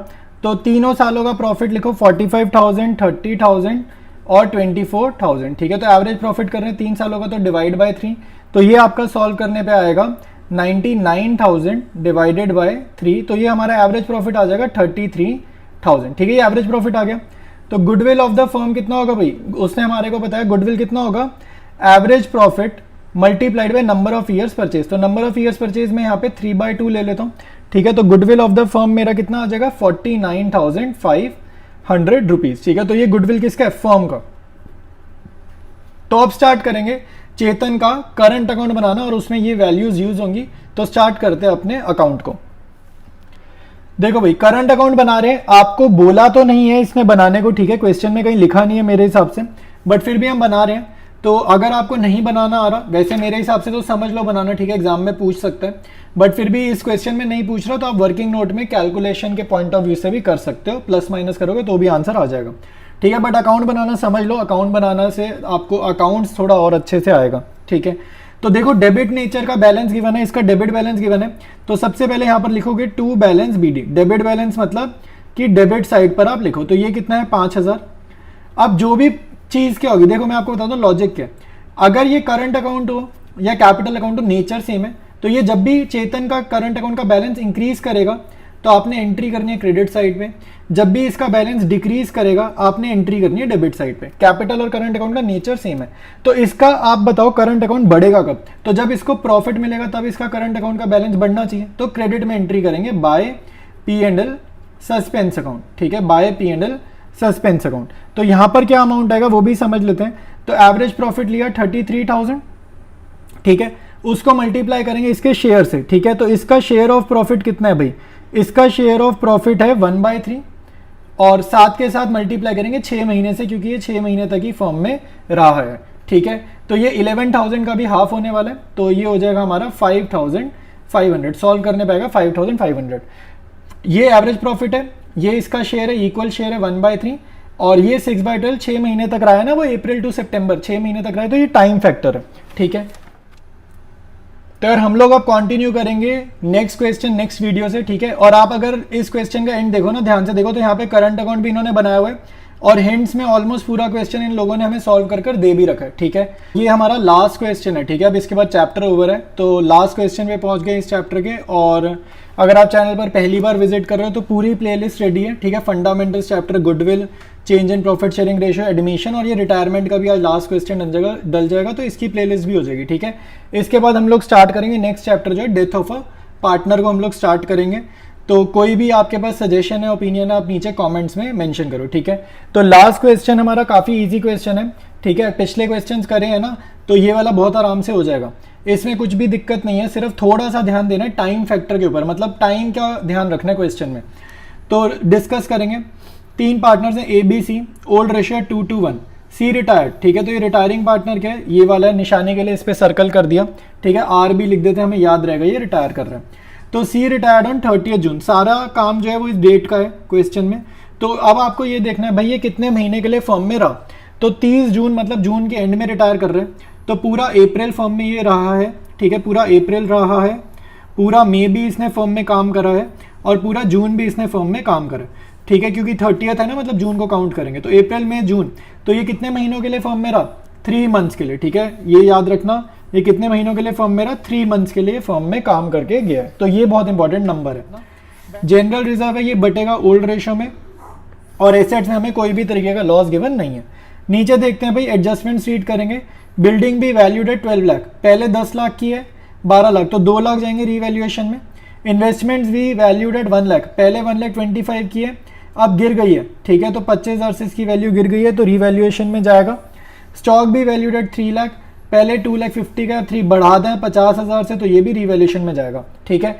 फायदे वाली चीज़ें रीवैल्यूएशन के क्रेडिट में जाती हैं, नुकसान वाली चीज़ें रीवैल्यूएशन के डेबिट में जाती हैं, ठीक है। डी और ई पॉइंट इंपॉर्टेंट है, लैंग्वेज का बहुत इंपॉर्टेंट काम है यहाँ पे।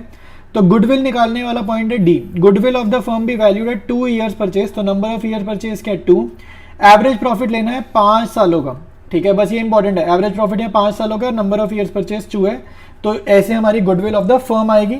और गुडविल ऑफ द फर्म को आप रिटायरिंग पार्टनर के शेयर से मल्टीप्लाई कर देना, जो कि क्या है 1/5, तो आपको उसके हिस्से की गुडविल भी मिल जाएगी। फिर है C's share of profit up to the date of retirement be calculated on the basis of average profit of preceding 3 years. देखो क्वेश्चन में बुक वाले या एग्जामिनर होशियारी कितनी करते हैं वो देखो, ताकि आप मिस करो, ताकि आप मिसटेक करो। अब यहाँ पर उसने एवरेज प्रॉफिट लिखा, फिर एक तो लाइन चेंज हो गई, तो बंदा कई बार जल्दबाजी में अगली लाइन पढ़ेगा ही नहीं, ठीक है। दूसरी चीज यहाँ पे 5 देखो उसने न्यूमेरिकल फॉर्मेट में लिखा है, नंबर फॉर्मेट में लिखा है, और यहाँ पे 3 देखो वर्ड की फॉर्म में लिख दिया, ठीक है, ताकि आपसे ये मिस हो जाए।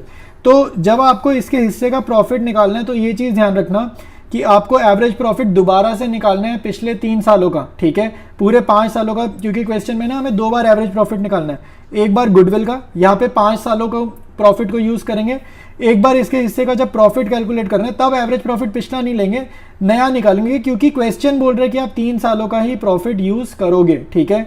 तो ऐसे क्वेश्चन में हमें कंफ्यूज करा जाता है, ठीक है, ऐसे पागल बनाते हैं और हम गलती कर भी आते हैं पेपर में, ठीक है। तो ये 2 पॉइंट्स का याद रखेंगे, ध्यान रखेंगे क्वेश्चन सॉल्व करते टाइम। तो बिल्कुल फोकस वाला क्वेश्चन है, फोकस रह के करोगे, आसान क्वेश्चन है, कुछ मुश्किल नहीं है, ठीक है। अब नेक्स्ट पेज पे चलते हैं, देखते हैं क्या और इन्फॉर्मेशन गिवन है।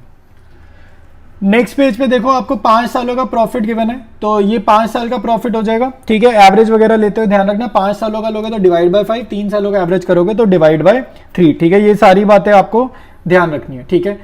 तो आगे देखो बोल रहा है प्रिपेयर रीवैल्यूएशन अकाउंट बन जाएगा, पार्टनर्स कैपिटल बन जाएगा, और बैलेंस शीट आफ्टर रिटायरमेंट। तो ये आफ्टर वर्ड से घबरा मत जाना, ये वही काम करने का बोल रहे हैं जो हम करते आए हैं।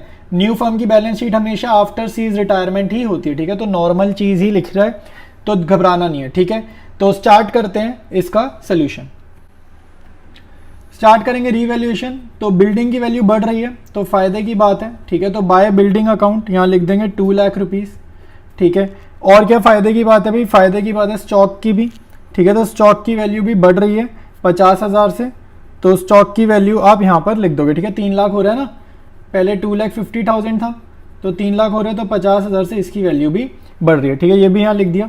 इन्वेस्टमेंट्स की वैल्यू गिर रही थी, ये नुकसान वाली बात है, तो ये डेबिट में जाएगा, ठीक है। और कितने से नुकसान हो रहा है, 25,000 से, ये यहाँ आ जाएगा, ठीक है।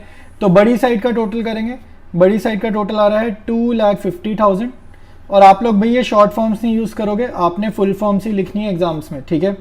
तो 2,50,000, इसके बाद 25,000 का नुकसान है, क्रेडिट साइड ज़्यादा है, तो ऑब्वियस सी बात है आंसर क्या आएगा, गेन आएगा, ठीक है। तो to gain transfer to partners capital accounts, और 2,50,000 में से 25 जाएगा तो 2,25,000 आएगा answer.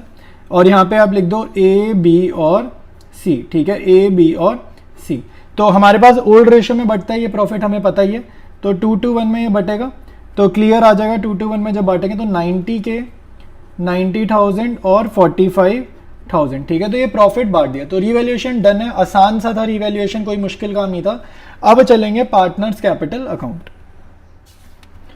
Partners capital account prepare करेंगे, तो याद रखना जब भी कैपिटल बढ़ाएंगे क्रेडिट में एंट्री करते हैं, जब कैपिटल रिड्यूस करेंगे डेबिट में एंट्री आप करोगे, ठीक है। सबसे पहले लिखेंगे बाय बैलेंस बीडी, तो बाय बैलेंस बीडी में आप कैपिटल लिखोगे जो जो इनकी है, तो 6 लाख और 4 लाख, ये गिवन होती है क्वेश्चन में। फिर देखो लाइबिलिटी साइड पे हमें जनरल रिजर्व गिवन है, तो बाय जनरल रिजर्व बटेगा, ठीक है, कौन सी रेशो में, ओल्ड रेशो में, 2:1, ठीक है। जनरल रिजर्व हमें कितने का गिवन है, 3 लाख का, तो 3 लाख को हम 2:1 में बांटेंगे तो कितना होगा, 1,20,000, 1,20,000 और फिर आएगा 60,000 रुपीज़, ठीक है। फिर रीवैल्यूएशन अकाउंट का प्रॉफिट भी यहाँ पे कॉपी पेस्ट कर देते हैं, इससे भी कैपिटल बढ़ेगी तो क्रेडिट में एंट्री होगी, ठीक है। तो ये आ जाएगा 90,000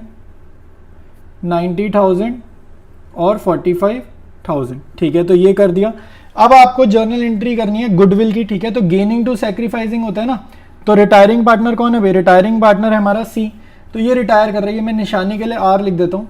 तो ये तो हमारा हो जाएगा गेनिंग टू सैक्रिफाइसिंग, यानी कि सैक्रिफाइसिंग है, तो 2 तो यहाँ आ जाएगा, ठीक है। तो 2 सीज कैपिटल अकाउंट तो यहाँ आ जाएगा, और गेनिंग हो जाएगी ए और बी, तो इनका अमाउंट आएगा बाय एज कैपिटल अकाउंट और बाय बीज कैपिटल अकाउंट, ठीक है। ये हमारे गेनिंग पार्टनर्स हैं। तो गुडविल जो जाएगी ना यहाँ पे, जो भी गुडविल का अमाउंट होगा वो गेनिंग रेशियो में जाएगा। इतना आया समझ, ठीक है। बाकी हम लोग बाद में कंटिन्यू करेंगे, इसमें और भी थोड़ा बहुत काम बचा हुआ है तो वो हम बाद में करते हैं। बाकी सबसे पहले अब चलेंगे वर्किंग नोट, स्टार्ट करेंगे। वर्किंग नोट में सबसे पहले गुडविल की कैलकुलेशन करने के लिए ना हमें एवरेज प्रॉफिट निकालना है।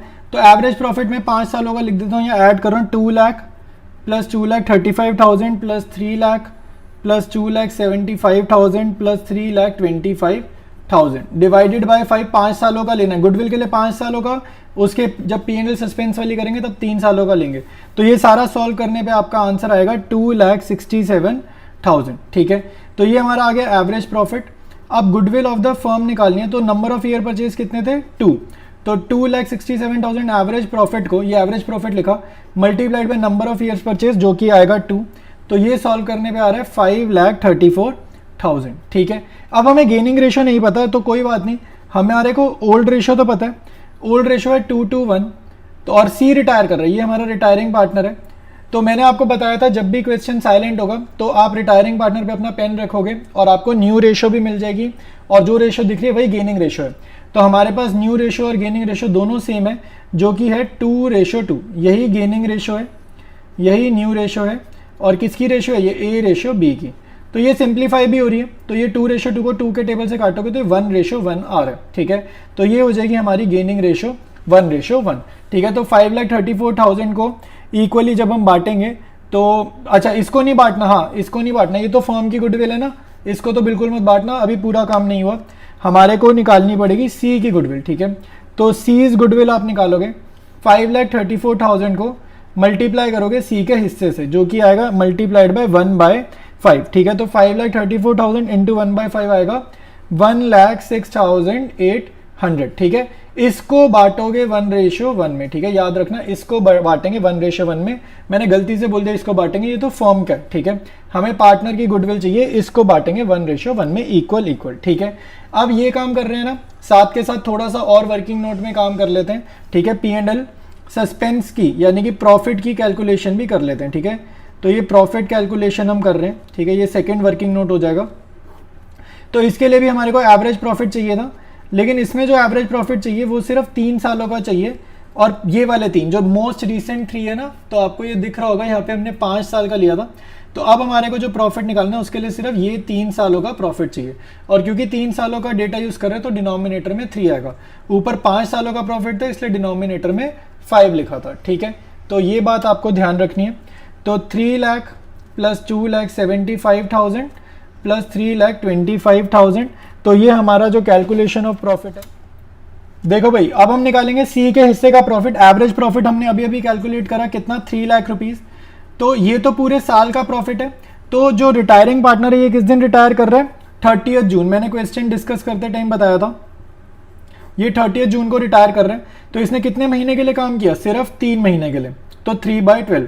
तो क्या सारा फर्म का प्रॉफिट इसका था? इसका तो नहीं था, ये तो पूरी फर्म का प्रॉफिट है।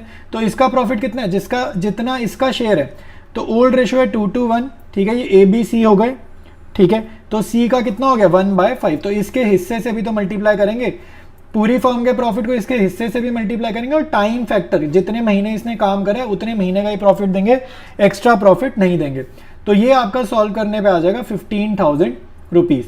तो क्योंकि अभी फाइनल अकाउंट्स नहीं बने, मिडल ऑफ द ईयर या ड्यूरिंग, मिडल भी नहीं कहेंगे, 3 महीने में जा रहा है, ड्यूरिंग द ईयर रिटायरमेंट हुई है, तो प्रॉफिट जब बांटोगे ना तो P&L सस्पेंस अकाउंट का यूज आपको करना है, ठीक है, ये बात आपको ध्यान रखनी है।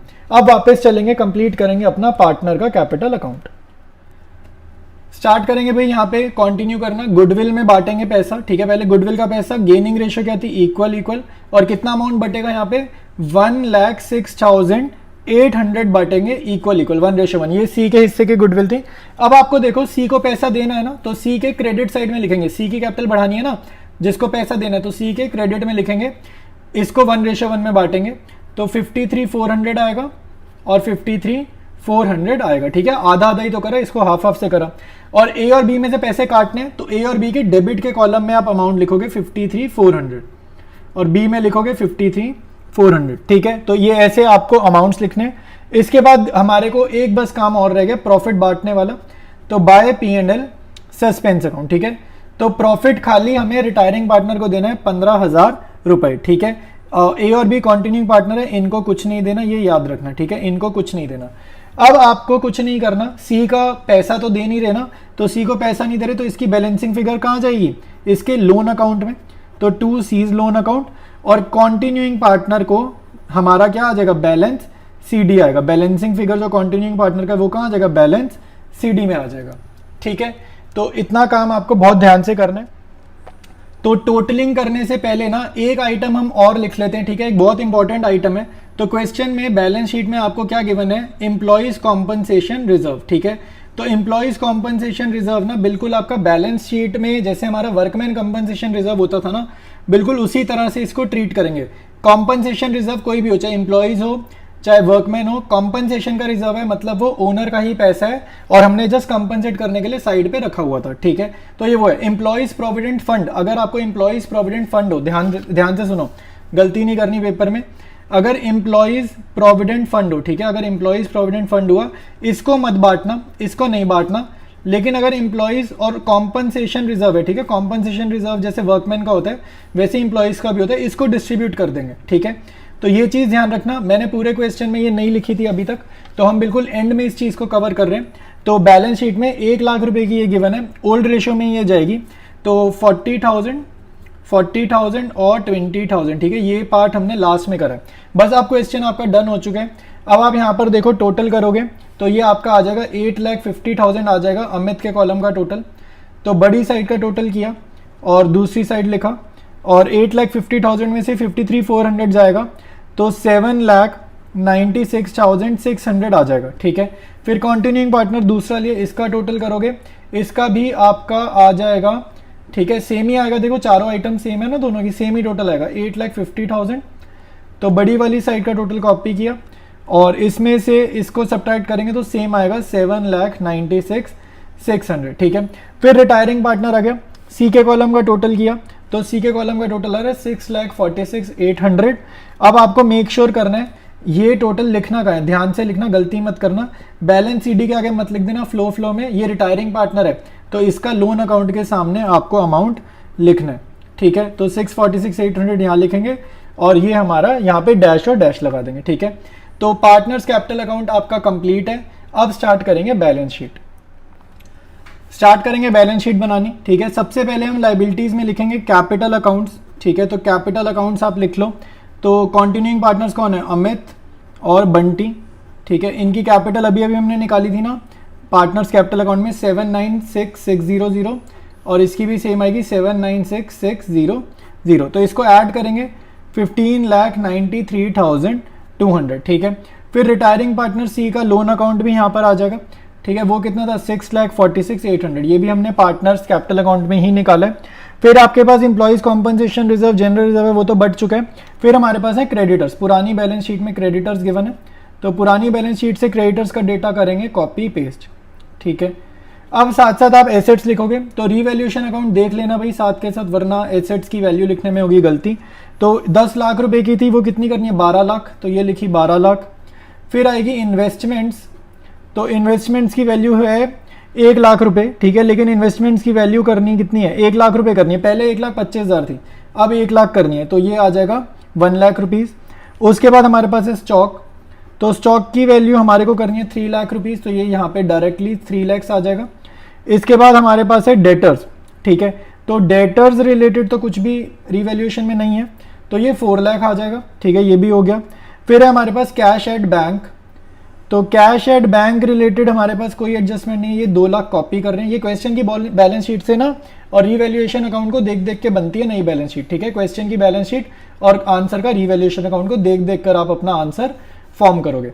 तो कैश एट बैंक लिख दिया। कैश इन हैंड देखो, इसकी भी कोई एडजस्टमेंट नहीं है, ये भी कॉपी पेस्ट होगा 1,25,000, ठीक है। जस्ट एक चीज रह गई है, बहुत ध्यान से करेंगे, एसेट साइड में एक आइटम रह गई है। देखो आपका लायबिलिटी साइड का टोटल तो अब आ जाएगा 23,40,000, लेकिन एसेट्स का भी मैच नहीं करने वाला, ठीक है। तो हमने क्वेश्चन में ना जो प्रॉफिट बांटा था, ठीक है, वो कैसे बांटा था, P&L सस्पेंस अकाउंट के थ्रू बांटा था। तो उस टाइम पर हमारी जर्नल क्या रही थी, ठीक है, उस टाइम पर हमारी जर्नल क्या रही थी वो बड़ी इंपॉर्टेंट है। देखो प्रॉफिट जब बटा था तब जर्नल क्या हुई थी, रिटायरिंग पार्टनर को तो प्रॉफिट मिला था तो इसका कैपिटल अकाउंट तो हमने करा था क्रेडिट, लेकिन P&L सस्पेंस अकाउंट हुआ था डेबिट, ठीक है।